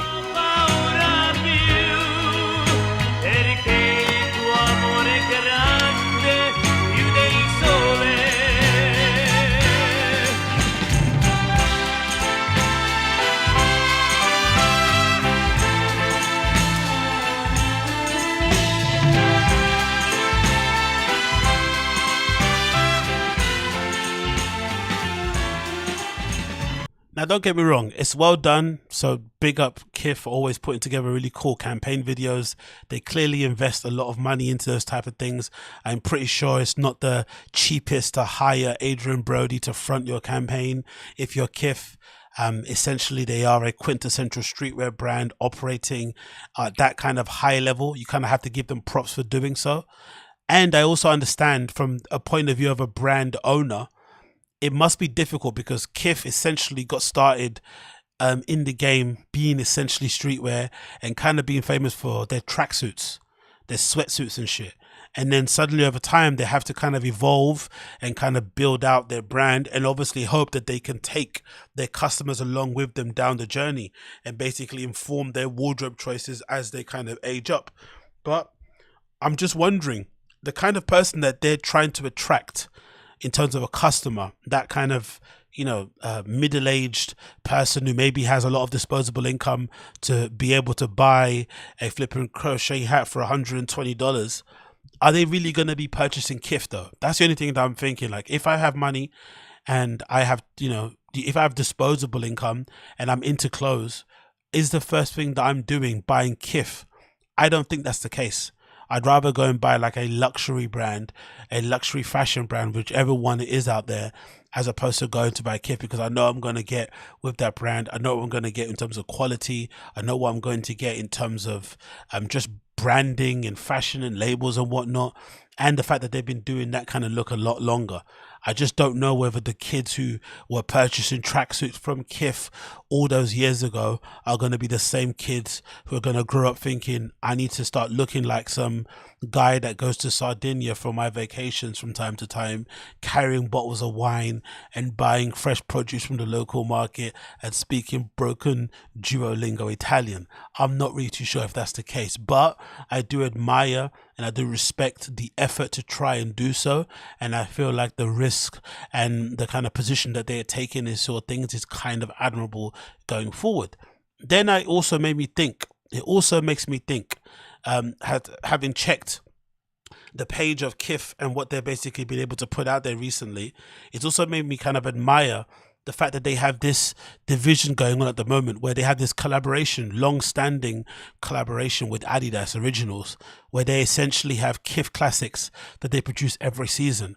And I feel like this is a really interesting way to approach collabs, where instead of doing one-off projects where you have the most crazy colorways of a shoe, you do crazy materials, you have crazy drops and whatnot, you just take a really classic silhouette, a really classic shape like Adidas Samba here features on the screen, and you basically iterate and ideate and do little tweaks every season and kind of adapt them to your overall brand. So maybe it's not as kind of crazy and full of the bells and whistles that you would expect to see from other collaborations, but it fits in well and nicely into what flipping KITH do on like a normal daily basis, right? It kind of fits into the color palette that they have, the tones, the shapes, the hues and whatnot, and it's something that can kind of be carried through season in, season out.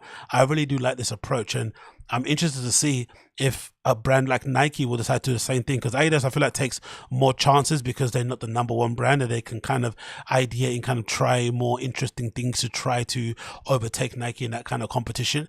But I would love to see Nike do the similar sort of thing with brands going forward. They kind of had the same thing now with Supreme, where they essentially have, you know, a long-standing relationship with Supreme, where they have those Air Force Ones that they produce for them every season, the white and black Air Force Ones with a little box logo at the bottom.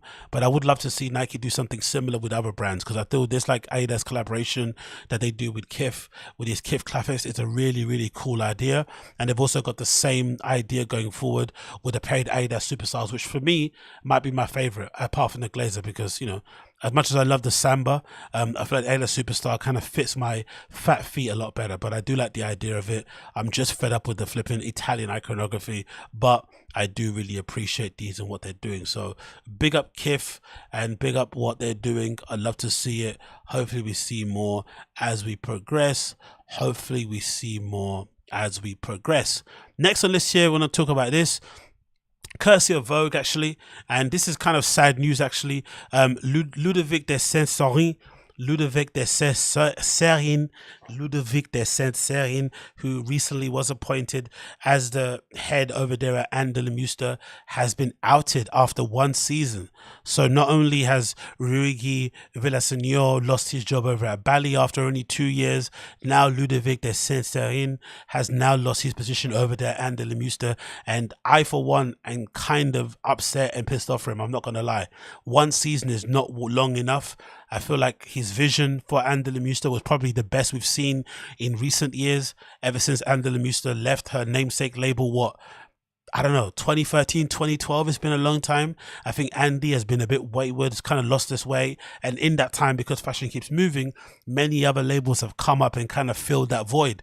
So maybe the need and the allure around the Demeulemeester isn't what it once was. And if you just look online, if you see loads of these fashion girlies on fashion Twitter and Instagram and TikTok and whatnot, and the guys and girls, most of them who are fans of Anne Demeulemeester are all purchasing archive stuff when Anne Demeulemeester was still at a namesake label. So clearly, the things they've been doing since 2012, 2013 haven't been hitting with the customers that they would want to hit with, and the customers that they did have now moved on to other things. So I thought what Ludovic de Saint Sernin did there for his first season, I thought was pretty good effort, and it kind of did show a lot of potential into kind of his overall vision in terms of taking the brand back, or the house back to where it kind of should be, and restoring it to former glories. I thought there's a lot of real good sensuality, a lot of good sleekness, aggressiveness, with some nice hints of real nice quality tailoring across the label. I thought it looked really, really good for a debut collection. I thought he did an amazingly good job. But out of the blue, after 1 season there at the helm, he's completely gone, even though I think one of the looks, if I'm not mistaken, was worn by somebody famous, I think on red carpet. I forgot which one it was, but in general I really did think he'd have an opportunity to kind of grow into the role and kind of, you know, along the way kind of retell his Anne Demeulemeester story, especially when you think of how closely aligned it was with his own brand. So let's actually read the story here itself, courtesy of Vogue. It says Ludovic de Saint Sernin is exiting Anne Demeulemeester a little over 2 months after showing his debut fall 2023 collection for the label in Paris. It was reported today neither de Saint Sernin nor Claudio Antonelli, who brought Anne Demeulemeester label in 2020 and is close with Anne Demeulemeester, the woman, released a statement. So no one has said anything. So most likely this is a firing, in the same way that, you know, Ruigi Villaseñor, you know, they made it seem like it was a parting of ways, but most likely it was a firing or a difference of opinion, and they agreed to disagree and part ways. The news comes days after the announcement of Ruigi Villaseñor would be exiting Bali, although Villaseñor had 2 seasons to put his own spin on the Swiss label. Previously, Anne Demeulemeester's label was run by a creative design team.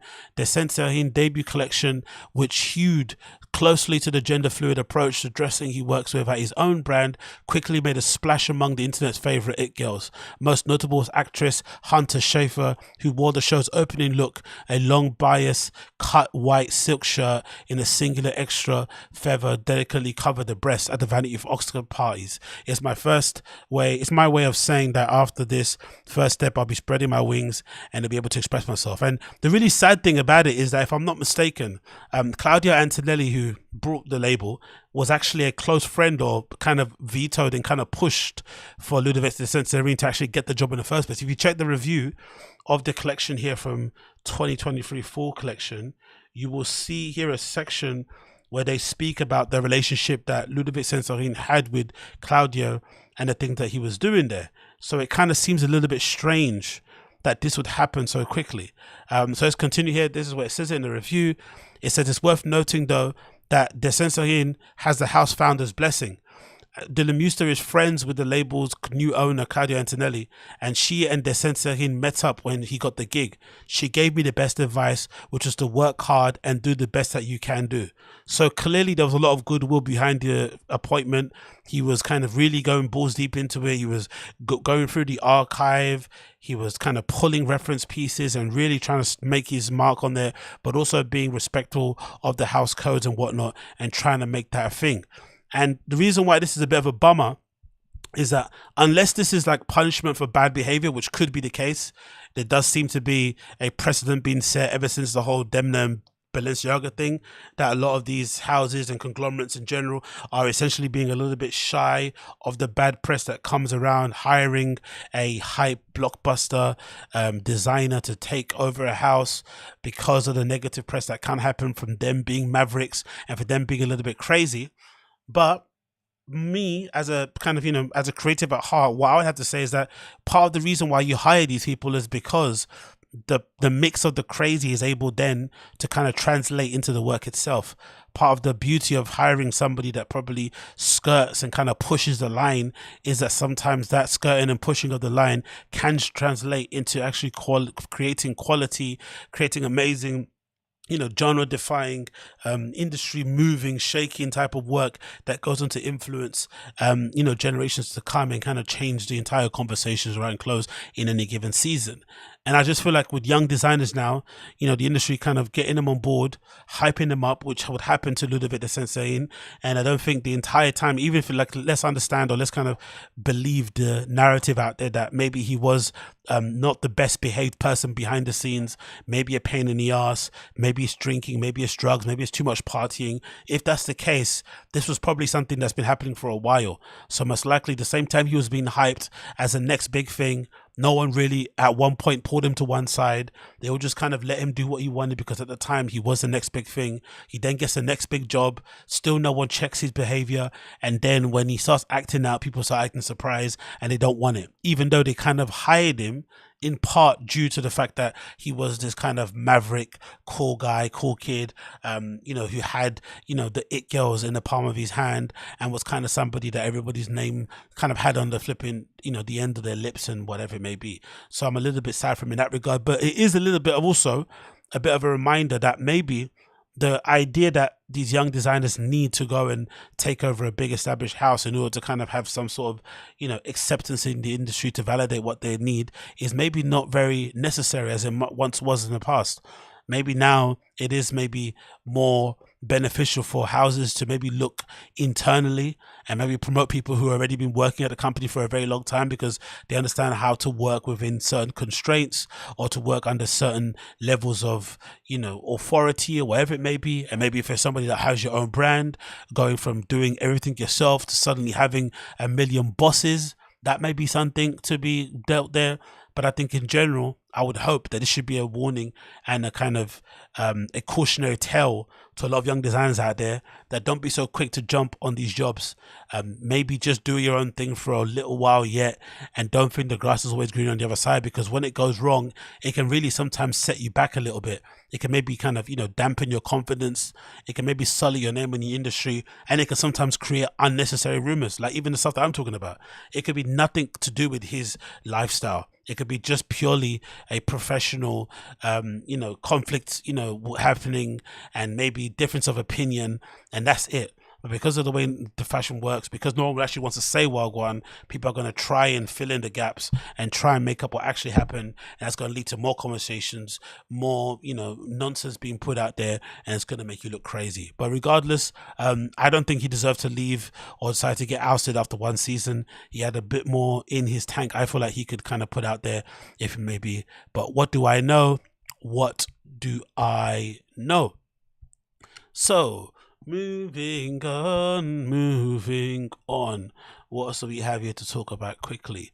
We have to speak about this, of course. Rick Owens' collaboration with Champion. I absolutely love it. This is a really clever and interesting way of essentially creating a diffusion line without creating a diffusion line. Rick Owens already have one with a dark shadow the line that they have, which is essentially their diffusion, sort of like cheaper version of mainline Rick Owens that kind of exists out there. But even nowadays, Dark Shadow isn't the cheapest out. It's definitely a little bit expensive for, the general public, you would say.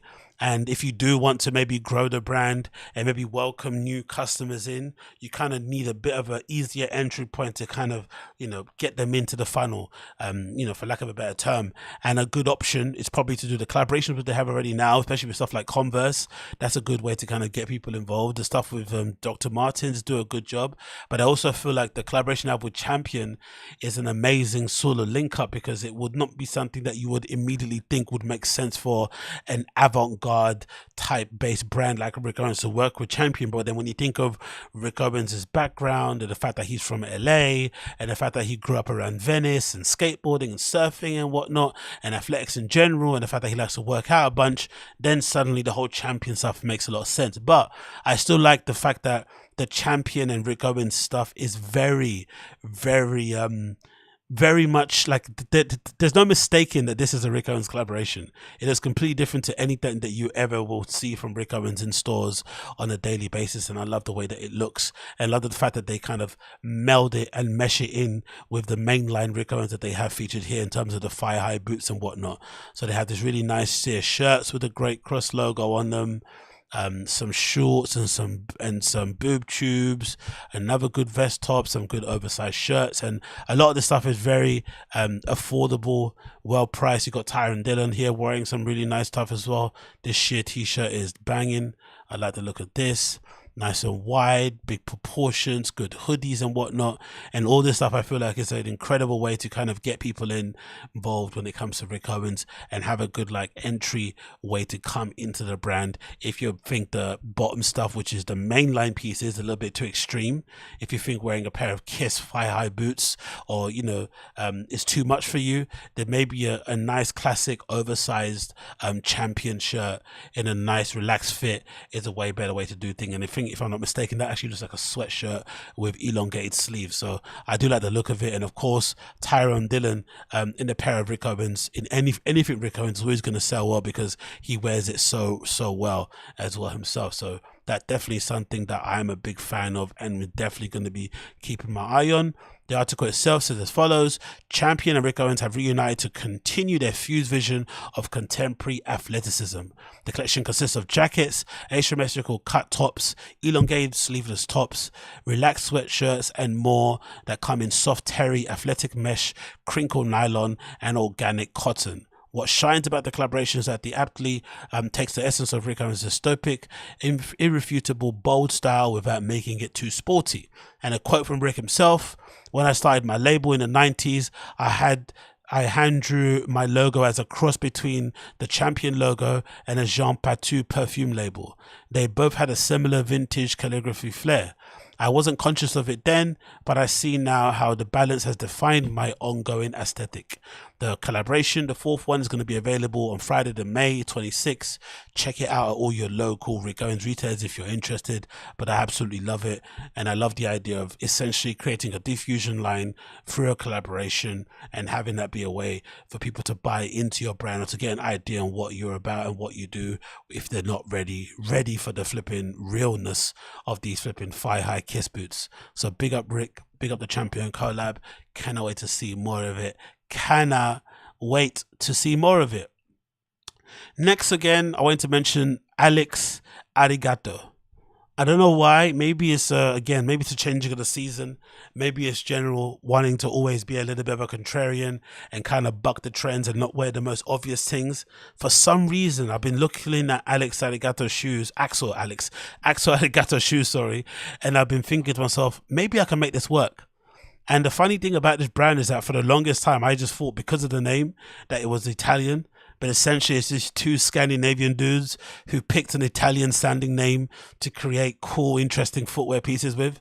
But it's got nothing to do with Italy in the slightest. They're two very Scandinavian. I think they might be Swedish if I'm not mistaken. And they essentially just made a footwear brand from scratch, and it's now doing absolute bits. They've got a store here in London and they're growing. And I think they've actually have a collaboration with, I forgot the bag company they've got coming out now also. But the shoes essentially are a luxury version of like skate inspired tennis shoes, if you'd kind of, if that kind of makes any sort of sense. And they're not the cheapest, don't get me wrong, but in terms of what people wear out there on a daily basis, there's something about these I kind of like. I shouldn't like them really because they kind of do look like fuckboy shoes, really, right? You think of somebody wearing these has gonna wear some really skinny jeans, some really tight t-shirts. They're going to have that particular haircut that everyone has. They're probably going to be wearing fucking, Tom Ford or something in terms of fragrances. There's a particular type of person that wears this type of stuff, but I can't lie. Something about me is intrigued about these shoes and trying to give it a go because I know most likely the quality is probably going to be super, super high level. But then I'll still be that guy who's wearing Axel Arigato. You know, that's the only thing that's the issue here. So this is courtesy of Pause Magazine. It says, say hello to the latest edition of the Axel Arigato family tree. It's the Arlo. Evolved from the label's much loved dice. The low top design is handmade in Portugal from suede and recycled polyester with a signature branding and subtle perforations and a chunky rubber sole to finish. Available in both men's and women's styles across the colorways, the Axel Arigato Arlo is available now. So I'm not too sure. What do you think? Maybe this might be the vibe. Maybe this might be the vibe to kind of go on to. If I had to pick on the colorway, it would definitely have to be the black and white ones here that are featured on this page. They look really, really good. I like the look of these for sure. This would be something that I would definitely wear on some level of a daily. I think these look kind of special. I'm not really too mad on those. But like I said, they kind of, you know what they're kind of giving me? They're kind of giving me, I forgot the guy's name that makes shoes in the United States as well, that kind of had a fake version of the Off-Whites. What's his fucking name? I forgot, but they kind of give me that a little bit. Like these general high street type of like designer level type of shoes. They kind of look like Zara shoes a little bit. They kind of look like high-end H&M shoes, but I also kind of like them. So I'm not too sure if I should be freaking them to make them look good and kind of make them work with what I have, or if I should just leave them alone and buy what everyone else is buying. I'm not really too sure, but they look a bit mad. Big up Axel Arigato. If you haven't checked them out, definitely do. Doing some interesting things out there. They're doing some interesting things out there. And the funny thing about it is that they're not fucking Italian. They're not Italian in the slightest. Even though Arigato isn't, you know, Italian, it's kind of like Japanese and shit. But I just assumed from the brand name that they were some level of Mediterranean when they're not. Next thing to feature here quickly, which I wanted to mention, was this, courtesy of Gallery Department and Vans. Personally, for me, these Vans are already out and they've kind of did their thing. Am I the only one that's kind of a bit bored of this how purposefully distressed shit, this trend? I just bored of it. I know Gallery Department are kind of known for this because they essentially have those sweatsuits that are covered in paint, right? That make you look like you're a contemporary artist when you're not, which is always funny. People are out there cosplaying like they're actually paint on canvas and shit, but instead it's just cool sweatpants to make you look like you're I don't know, that you work with your hands. I'm not really too sure. But the whole pre-distressed vibe, the whole kind of dyeing of the midsole, staining of the midsole, staining of the upper, you know, denim bleeds around the collar and whatnot. I'm just bored of that aesthetic. I kind of want my shoes to look new or to look old, because I've worn them. I don't want them to be pre-distressed. And the funny thing about this is that this is not any different to what you do with jeans.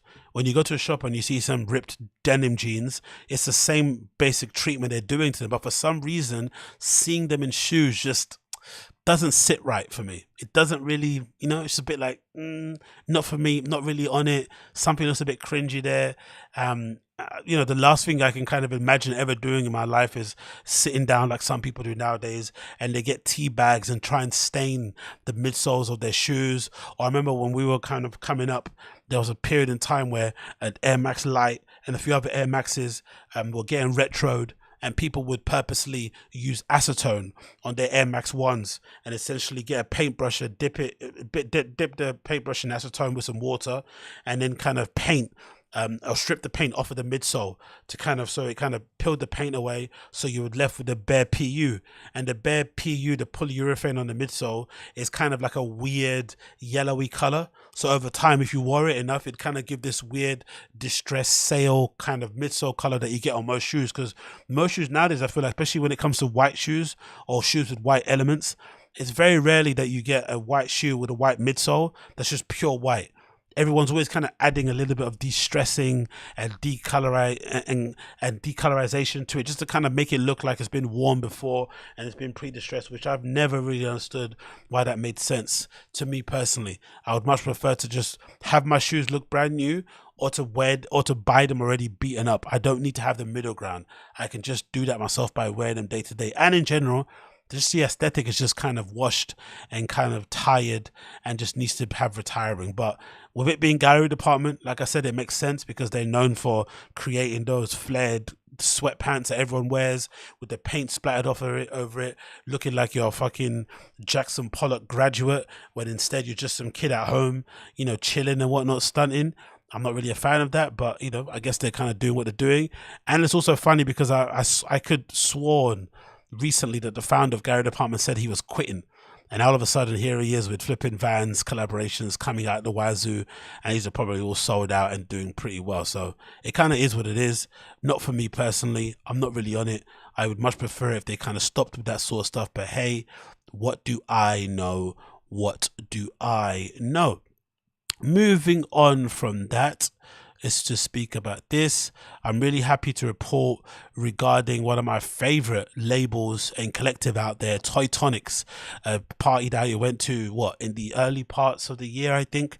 I went over there to Club Ost in Berlin to go and see these guys do their bits and bobs, and it was a really amazing experience. I reviewed it, of course, here in the flipping pod, and essentially it was a refreshing thing to kind of hear, because for the most part, when you go into places like Berlin, the only thing that you're hearing over there is techno. So to go over there and have the ability to party somewhere with great DJs who are playing essentially party music, dance music, disco, electronic music was a lot of fun.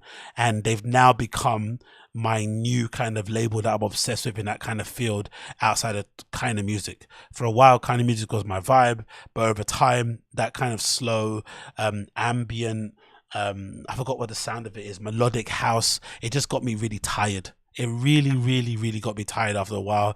It really got me sleepy, and it kind of reminded me of good lounge music. It reminded me of what the stuff I used to hear back in the day working in the flipping lobby or the reception of the Ace Hotel. And I feel like Tonics has a bit more jazz, a bit more off to their kick, to their flipping, you know, to themselves and whatnot. And of course, with it being a Italo disco themed, the disco, whatever it may be, all that stuff kind of adds to it. Now, I was going to go over there recently. I'm probably still going to go over there for the flipping end of July, I think, festival that they're doing. But it is great to see that they're also doing a London residency in the month of July every Friday. So every Friday, I think the whole crew or most of the crew are going to be there over there at flipping Phonox in Brixton. And I really can't wait to check it out, to see them play every single week there in Phonox. And this whole residency thing they have going on in Phonox is a really good idea in general. We don't really have residency, we don't really have a residency thing in London. It's not really in the culture for the most part. If you do want to make it as a DJ, you basically have to make a hit record.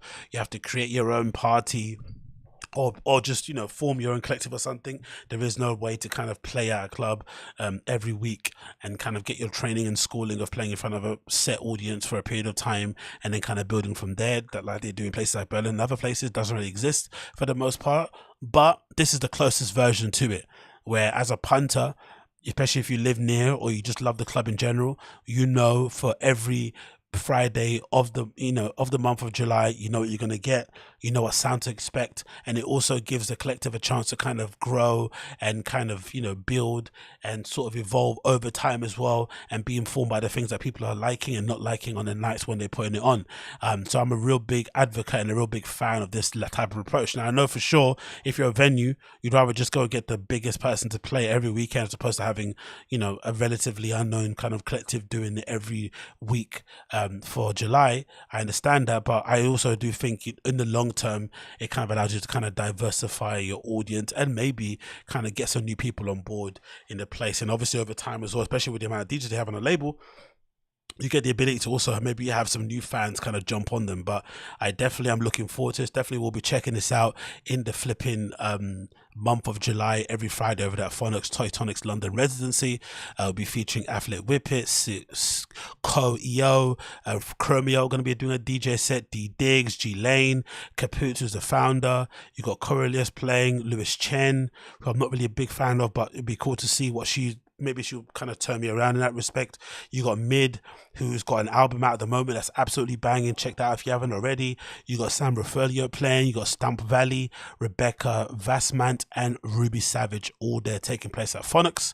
So definitely eager to check this out. And of course, for me personally, I feel like Tonics definitely are one of the best labels in there when it comes to merch and when it comes to all that sort of good jazzy stuff. So if you're into a label, especially when it comes to electronic music, and you want to maybe support the cause, buy some records or buy some merch in terms of t-shirts and hats and shit, I feel like they have some of the best design stuff out there.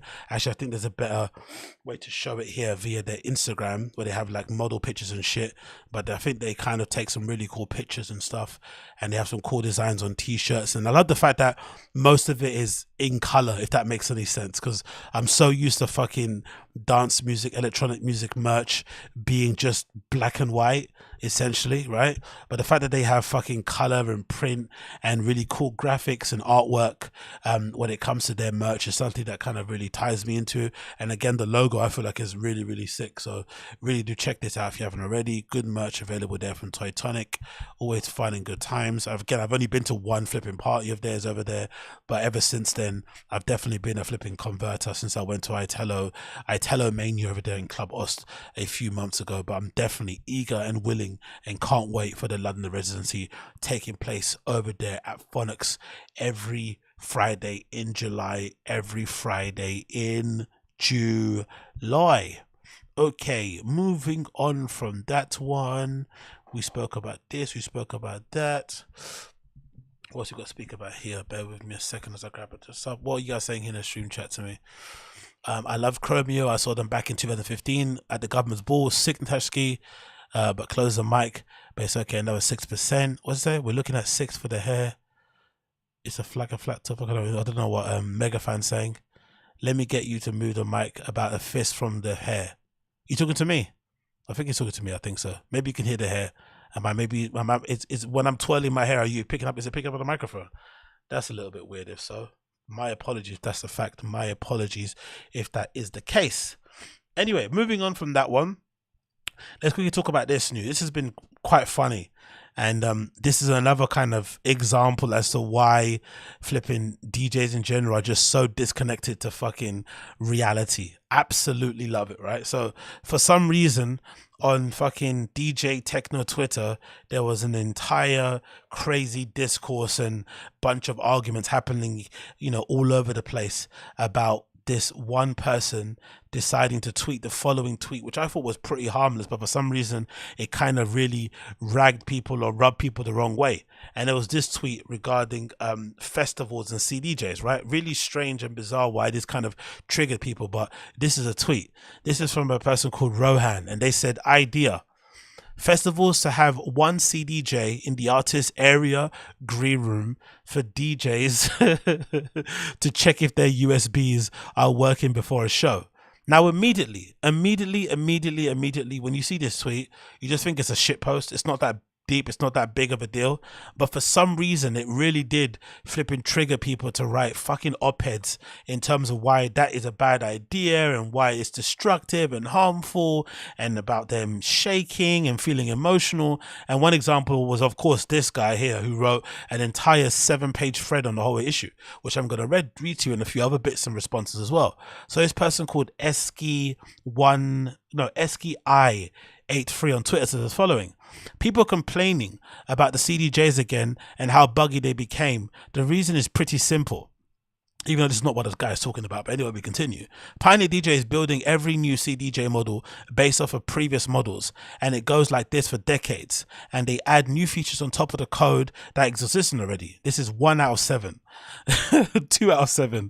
Imagining a painting that was done and perfect, but then you add some more later on and on and on and on to sell as a new product. It just gets messy, so the code that is inside the players becomes bigger and bigger, and some new code might introduce problems with some old code. This is what is happening right now.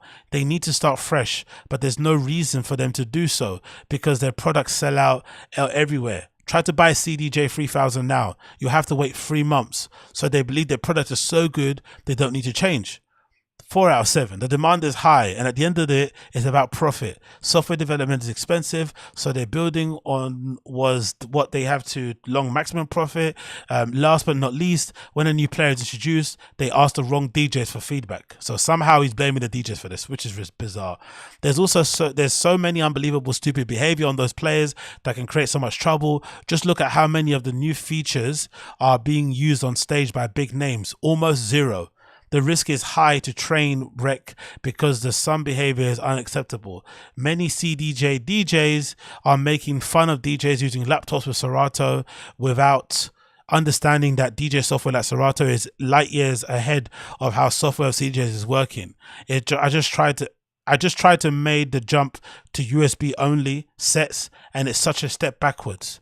Many CDJ DJs are making fun of DJs. The easiest ways for things are not working expected.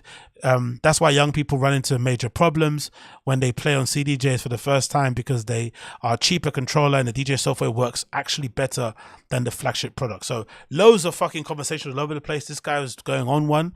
And then I guess the last response here I want to quickly check over is some of my favorites. This features someone kind of taking a piss out of Scream. It says Scream has barricaded himself into the green room and has taken the front of house engineer hostage.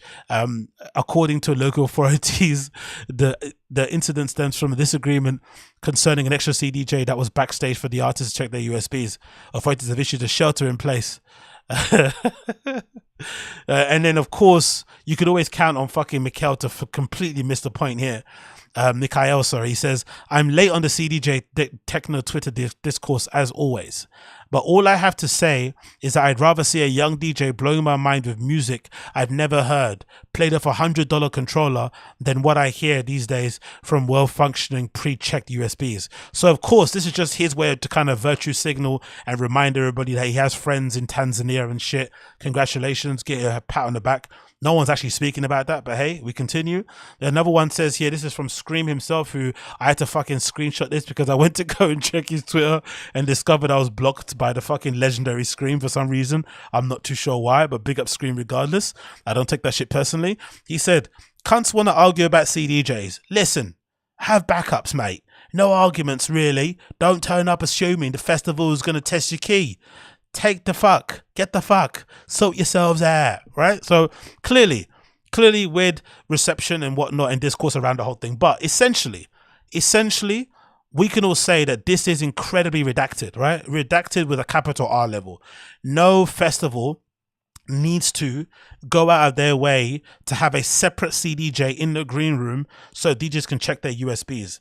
If all DJs need to do to play nowadays and make thousands, hundreds of thousands sometimes on festivals and play in front of sold out crowds that they don't have to work for, if all they have to do is bring a CDJ and a pair of headphones and a fucking cable or whatever it may be, or an adapter to plug into the mixer, if they can't even manage that, then they probably don't deserve to be playing on those stages, right? They probably don't take their job seriously enough, and they probably should think about maybe a career change. Maybe you're going to open a restaurant. Maybe you go start a sake brand. Maybe go sell some overpriced merch. But if you can't be bothered to double check your USB to make sure it works, or if you can't be bothered to go there and do sound check, because I'm sure festivals would love it if DJs would come and do sound check, but I'm assuming most of them don't, because they're either playing too many gigs in one day, they can't be bothered, they're nursing a hangover, they're smashing groupies in their hotel room, whatever they're doing, they don't want to go there and do flipping sound check. I'm sure most festivals, especially the high, the ones that have been running for a long time, not the high end ones, but the ones that have been around for ages, would love it if an artist and a DJ would come along and do a sound check and double check their equipment, but they don't. They turn up there on the day and do what needs to be done, and then they start complaining when shit doesn't work. And especially some of them don't even turn up on time. How many places have I been to, club nights, festivals, where DJs are running late for some reason? They've had this in their flipping in their schedule for a long time. They've knew ahead of time who they were playing, where they were playing, what time they were playing, where the place was. They don't make any kind of adjustments in their schedule, and they turn up late, and you there as a punter are there twiddling your thumbs with your jaw swinging from side to side, waiting for your best DJs or your favorite DJs to come on, and they arrive there late. So these guys are clearly, not the most professional when it comes to this sort of thing. The other side of things as well when it comes to this debate is that, in general, from what I've seen, especially in the UK mostly, you are really fortunate if you go to a venue, let alone a festival, where they have any functioning gear for you to kind of use. It's a real toss of a coin to go to a bar or a club and then to have actual functioning equipment. It's just a kind of nature of the game, I guess, because so many people pass through their doors, because maybe there's a lack of in-house technicians, or because the equipment's so expensive, they just can't afford to keep fixing things, or whatever, things work in a janky way. Many clubs I've seen nowadays where big, well-known DJs play at, and the mixers don't even have any knobs on them and shit, and they're having to kind of turn shit with the whole metal stuff and kind of figure it out along the way, or they have a really old mixer and really new flipping CDJs, or one CDJ works well, the other one doesn't work well. Like, I've played in many places where sometimes one deck, the flipping pitch controller doesn't work, so essentially you have to mix only on flipping one side and not the other. Those type of things happen on the daily. So to expect a venue that doesn't have enough equipment to then go out and purchase more equipment just to put specifically in the green room is fucking hilarious. To check fucking USBs, especially when you think about it, like, most likely that CDJ won't even be used to check the USB anyway. It'll just be used to fucking, cut up fucking lines and shit, or to crush pills. It won't even be used for what it actually is intended to be used for. It'll be used as a prop to fucking take selfies in there and shit. And if you've been in green rooms, if you've been in artist areas and festivals and shit, you would know that they are fucking hazard zone. They're full of all sorts of nonsenses, people shitting themselves all over the area, pissing themselves, vomiting all over the place, drug residue all over the place. You don't want electronics, especially an expensive CDJ that costs upwards of like 1,500 just lying around, there for flipping artists to test. Because what next? Do they just have one CDJ in the corner in the fucking wall socket on the floor for you to test your USBs? Or do you then need a little mixer so that you can kind of double check the stuff is playing? How much more do you want? And then do you want maybe some headphones? So basically what these DJs want is a little mini record store in each green room, like a little thing in the corner where you can kind of have some headphones tethered to the fucking wall with a little chain. You can kind of listen to your tunes and check and then go and play. This, if anything, is another example as to why DJing is like the lowest, on the lowest rung of the entertainment sort of like level, on the music industry in general, in terms of an artistry, because the flipping bar of entry is super low. And generally the people who are doing it professionally, they don't take it that seriously. They do the bare minimum and expect the most out of it. So most of them aren't even preparing new records to play. They're not even digging for records. They're not practicing their flipping mixing. They're not, listening to other mixes, watching other people play to get new techniques. Nah, whatever worked in Bogota is going to work in Prague. Whatever worked in Prague is work in Paris. Whatever worked in Paris is going to work in London, and we just keep it moving. So for them to expect festivals to go above and beyond to cater for their lack of preparedness is legitimately LOL levels, especially when you consider, like I said, most places don't even have good gear for the big high level people to play on a regular. Sven Varkas sometimes turn up to a place and the turntables haven't been flipping, set up in the right way, and then you're expecting that same place to have a spare turntable somewhere in the fucking green room. I fucking despair sometimes with these people. I fucking despair. But the other side of the conversation about, gear in general is interesting, because I feel like it is another kind of example as to, the attention being placed on the wrong things. Because in general, if you have good taste and shit, it doesn't matter what level of equipment you're playing on, you should be able to fucking dup your set. And the fact that people rely so heavily on FX, they rely so heavily on a particular model of a CDJ to work in order for them to have a good performance, that just goes to show that usually the level of flipping skill of DJs out there now at the moment isn't the greatest, and generally everybody is kind of phoning it in a little bit. That's why they kind of desire those things so much, because they know if they have to kind of be left to their own devices and they've got no one else to kind of count on, that's what generally ends up happening. So I think the whole conversation around it is redacted, and also goes to prove these motherfuckers, man, they're all professionals. They should be out there crate digging and researching and whatnot. Instead, they're on flipping social media arguing about fucking CDJs. It goes to prove that most of these fucking cunts aren't practicing, aren't doing what they should be doing, and essentially you're being absolutely slighted out there with some of the prices clubs are charging to see these guys play, when the first thing they're worried about is fucking CDJs instead of actually crate digging or making some new tunes. But hey, what do I know?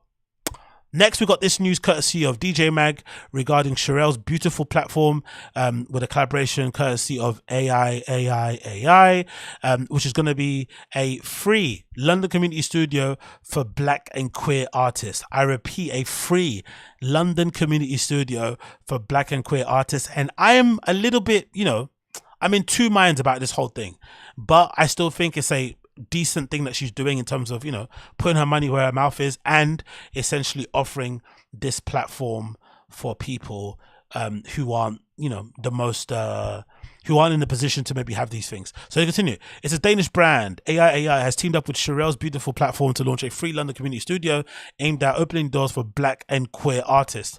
The new free-to-use production studio located in North London will provide a community space for black and queer electronic music artists to record on a range of professional equipment, including AI's headphones, without financial accessibility constraints.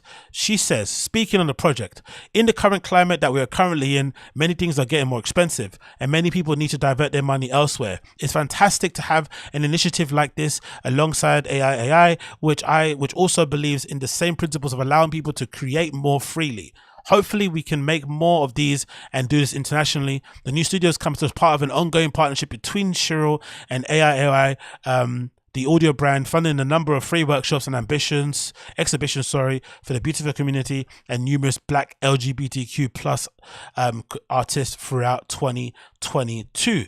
Fredrik Jorgensen, the founder of the brand, says increasing access for artists is a key focus of AI, which after seeing the impact of our studio partnering with Beautiful over the past year, we are expanding our setup and moving into a larger studio, as well as opening space for even more artists through an open application process.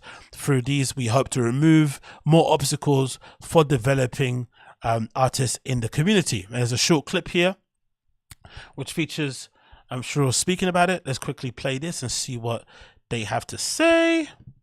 Hi, it's SHERELLE here, and I am currently at the II and Beautiful Studios. This space is completely free if you are black and queer and want to use it. So whether you're a music producer who is completely established or someone that is Hey, I'm black and queer, can I come in? Yeah, man, cool. Very new and wants to find their sound, come and use the studios now. Applications are open and hopefully see you soon. Look, it's a good idea in general, right? Because I think part of my kind of issue with the scene in general is that there is I wouldn't say it's an exclusivity issue, just a lack of range, right? Like variety, really. That's my main issue as always. And there's not really a clear pathway to kind of get in the industry for some people, especially people that look like me. I don't know why that is the case. Maybe because there's less of us doing it. I'm not too sure. Maybe there are obstacles placed in front of us that we're not kind of aware of. Who knows? But there are kind of there is a necessity to have these sort of things available. These sort of weird affirmative action type of like crowbarring of people who are unrepresented kind of being featured, because as much as this kind of a bit, it can maybe make me laugh, the idea of kind of rocking up to a place and saying, hey, I'm black and queer, can I come in? It also needs to be said that over the last few years and stuff, as I mentioned previously, some of the most interesting parties and spaces and artists to kind of come out of this kind of, nightlife scene here in London have definitely been people that I would deem to be from the quote unquote alternative side of things, who are now becoming some of the biggest sort of like promoters and collectives out here in London overall. And that particularly has to be people from the queer and LGBTQ plus scene. And most of those folks in that community weren't really being platformed in the mainstream clubs. They were finding it hard to kind of find a way in. Or on the other flip side, they just weren't feeling represented in those places. So instead of complaining, like I would do on here and rant and rave, they actually put their money where their mouth is, and they actually set up things in order to platform people from their community and also create a quasi safe space and a space for them to kind of have free expression and do what needs to be done. And then over time, as luck would have it, they then become really successful. The parties are banging. They're always a good time. They don't book bait people. They're always booking interesting artists and stuff, supporting their friends and whatever it may be. It kind of word spreads. And then suddenly these parties now are rivaling all the kind of bigger quasi normie general public obvious bait sort of like promoters and parties and labels out there that are putting on the same people all the time, and now they're being platformed in big spaces. You know, like you look at some of these nights and they're now being featured in places like, you know, Printworks and whatnot. They're doing rooms and spaces in E1, they're going in Fabric. So clearly without that kind of push from them, the kind of mainstream wouldn't have recognized them and kind of brought them in. So as much as this may seem a little bit weird and whatnot, because if you flip this away and the other way around and you start kind of saying, hey, we're going to create a space platforming only flipping white and queer artists, you know, people will flipping lose their flipping marbles. But the fact that the majority are people from that side of things, you know, having the ability to have these sort of spaces for people from a marginalized community in some respects, especially when you look back at the history of the music and where it's come from and the fact that we've kind of been pushed out to the outskirts a bit, I think this is kind of necessary.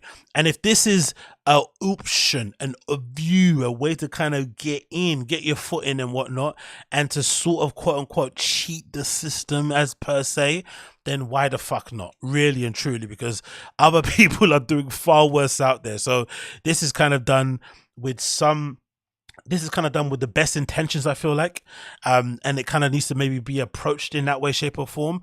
And if the byproduct or if the end result is that we have a little bit more variety, a little bit more diversity, a little bit more range in the nightlife that's out there at the moment, a little bit more range in the music that's out there, in the influences and the people and what they look like, I think it's all for the good. Because one thing I can say for certain, having gone out a few times over my life, there's nothing worse than going to a place and just seeing the same type of faces and you also being one of the few people in there that looks like you. It just, you know, it's not something that you kind of think about a lot, but it sometimes is something that's kind of a bit of a bummer. You think to yourself, man, why aren't there more of us in these type of spaces? And maybe it's because you don't feel comfortable. Maybe it's because you don't feel like you have a voice in there. Maybe because you don't feel like it's an option. You don't know where to start. So maybe these places are a good option to kind of get people's foots in the door, because I think people like the Sherelles and stuff and people like myself, we're always going to figure it out. But there are people out there that don't. They need a kind of helping hand to kind of walk them, you know, and to kind of be walked through the process and to kind of be introduced to certain things. And these are where these spaces kind of come into play. And I also like the fact that, you know, this brand, you know, that everyone kind of uses in terms of headphones is kind of essentially, you know, putting their money where their mouth is as well. Instead of doing hashtags and black squares, they're also riding for this and kind of platforming this and kind of platforming this level of diversity and inclusion and whatnot, instead of just doing the bait and easy thing, which is kind of throwing up a hashtag which doesn't do anything. They are kind of really putting their money where their mouth is, having some skin in the game, and they're making it happen. So I like it in that respect. I really do like it in that respect, and hopefully we see the fruits of this soon, very, very soon. So I can't wait to see what happens with it going forward. Will I be applying?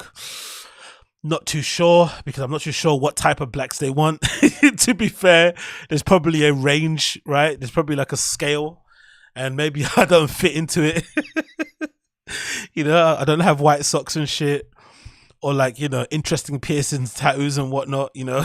So maybe I don't kind of fit into the flipping entry process. But regardless, I think it's really cool. There's application process that you can find for it. You know, just do a little Google and stuff. I'm not gonna have, maybe I'll put the link actually in my description if you want to check out yourself and whatnot. But I do think it's a really cool initiative, and hopefully we shall see more of this going forward with a few other people and whatnot. Because the real truth of it is, this is something that the clubs should be doing. The clubs should be doing it. There should be system in place that kind of platform and allow people from marginalized communities to kind of have a voice and to kind of have a space and to kind of grow and to build and whatnot. That's what it should be. It should be that, right? Maybe it comes from the whole residency DJ program side of things, or you have like a range, a kind of group of people that play on the weekly basis in major clubs around the world or around the country, and they get a chance to play in front of a dedicated audience week in, week out. They get to play as openers for big DJs that come in to play on the weekend. All those things can help.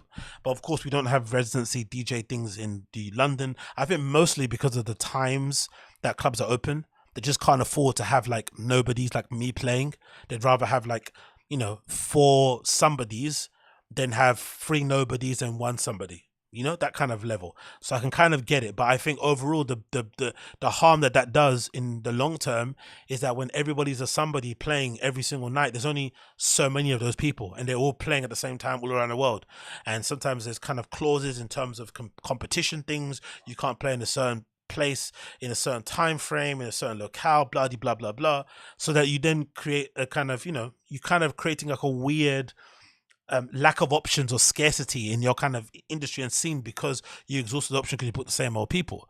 So maybe having those residency programs can alleviate those things. But if those systems and processes aren't in place, then the only thing someone can do is kind of do it themselves. So I can't begrudge Sherelle for trying at least to do something and trying to make it work and trying to make it happen. And then in the long term, having people come out of this, because, the beauty of this is that you look down the line, you have some alumni who kind of come from this, who create some big records, who are able to kind of represent a particular type of community, maybe able to push a particular type of sound. All these things can kind of add to the overall complex tapestry and kind of timeline of all the creative cool things that we do here in London and the UK overall. So I'm all for it. Let's see how it kind of goes out there, and let's see how it kind of builds in the long term. I'm all for it. I'm all for it. Moving on. There's this. Courtesy of Patrick Toping. This to me reminds me of, like, there are times sometimes in the club, right, when you're really like smashed and really high, where sometimes you lose something, your keys, your baggie, your drink, your wallet or something, right? And it's really embarrassing when it happens because you're the only person in the dance floor who is stressing and has their phone light on, especially if you're looking for your thing. And you always see that person in the club, oh my God, man, this person lost their thing. And usually the person's got a really kind of sullen and pissed off look on their face because deep down they know it's their fault. They were careless. They weren't paying attention. They were too high. They were too drunk, and they lost whatever they lost. And you can't really get other people involved in it and try and make them help you and shit because at the end of the day, it's your own fault. So whenever I see DJs, especially well-established professional DJs out there, doing this whole, I lost my USB, please return it, plead things, it kind of makes me laugh because essentially it's a kind of a little bit of a hint as to their kind of mind state and their conditioning or their kind of lack of flipping paying attention in the moment. Instead of actually paying attention and being aware of their surroundings, they were too caught up in the fucking Jesus arms out wide poses, maybe taking a couple of bumps under the flipping DJ booth, maybe doing too many kisses and hugs with VIPs behind the DJ booth. They weren't paying attention and they lost their thing. And now they decide to go on social media and start crying about it and try and crowdsource, or in this case, shame the person who took it into giving it back. Nah, mate. Maybe pay attention to your shit and around you, innit?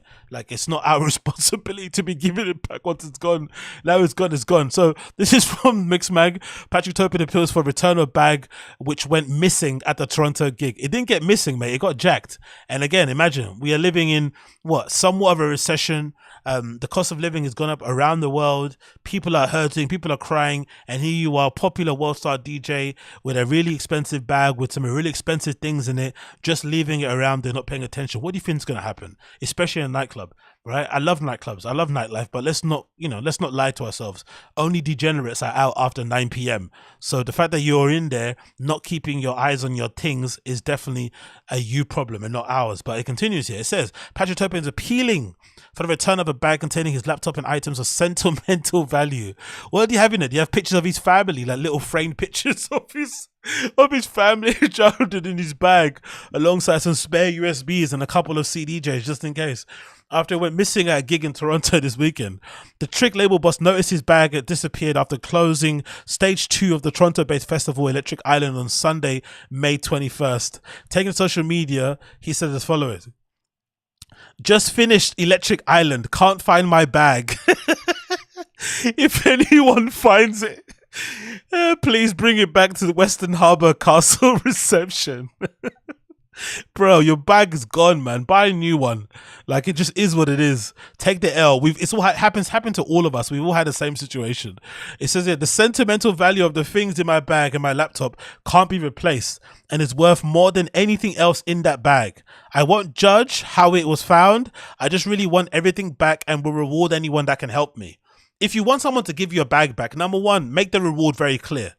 You're saying sentimental value. How much is sentiment worth to you? Is it a tenner? Is it a couple of drinks? Is it a couple of baggies? Is it a free t-shirt? Like, what is it? Like, actually put a monetary value on it. And also, who's carrying sentimental things with them on tour? Well, no, why they're playing in clubs if they're a DJ? Because most likely, if you're Patrick Topin, he's one of our biggest DJs here in the UK, right? Super, you know, very successful, plays all around the world, booked and busy. Most likely you're assuming when he's playing in Toronto, he's probably got a hotel that he's staying in. Or probably maybe staying with, you know, maybe the flipping organizer of the rave.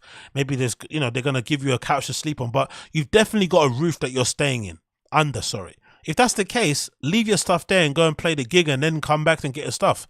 Why are you carrying around all your possessions with you every gig that you go? That's a bit silly, to be fair. It's like going on holiday and carrying your passport everywhere that you go around. Maybe have another form of flipping ID around you. I just don't understand why you be carrying sentimental value things on your person, especially in a nightclub.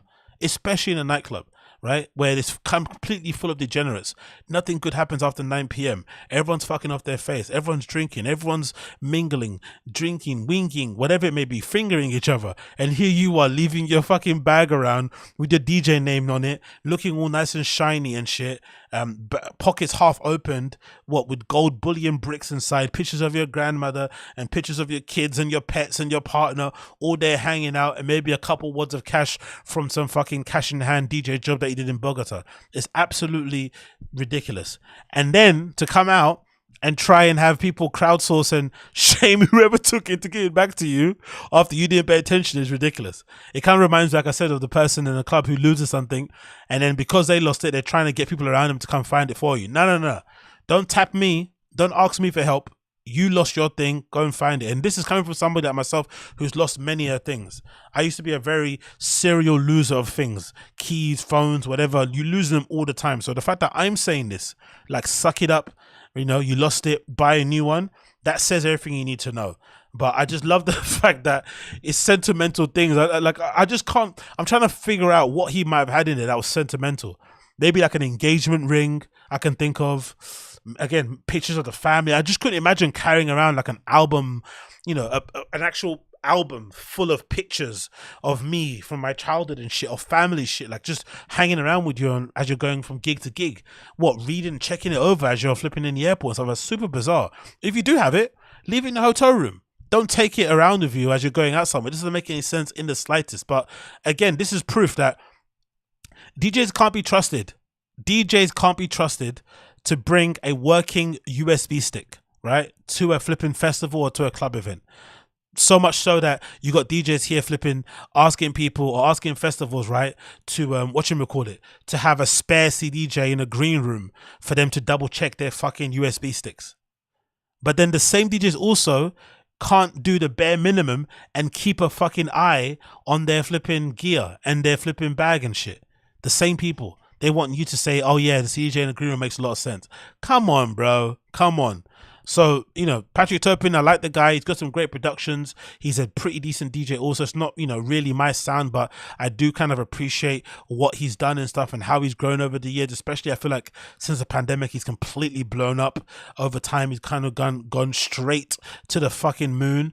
Great, amazing, but come on, bro, you've got enough P. Like, you can replace some of those things, even if it is sentimental value and it is a learning lesson. So you have to take that L on the chin and just keep it moving, brother. You have to take that L on the chin and just keep it moving, brother. But hey, you know, what do I know? Anyway, that is it for me for now. That has been the Agostinho Zinga Show episode number 676. Episode it has been. Yep. Thank you so much for tuning in. All of you that have been tuning in, it's been a pleasure to have your company. Big up the chat as per usual for hanging in there with me. I do appreciate every single one of you. If it's your first time checking out the show, especially if you're watching the live stream, please make sure that you smash a like for me down below. That'd be well appreciated. If you're listening to this after the fact on the podcast app, then of course just share it. All you have to do is share it. Just share the thing. That's all I care about. Oh, and of course, 5-star review. That would be great. Mostly appreciated. But apart from that, I do appreciate everybody that's tuning in and hanging out with me. It's been a pleasure. It's been never a chore. And I will see all of you guys again very, very soon. Big up and peace.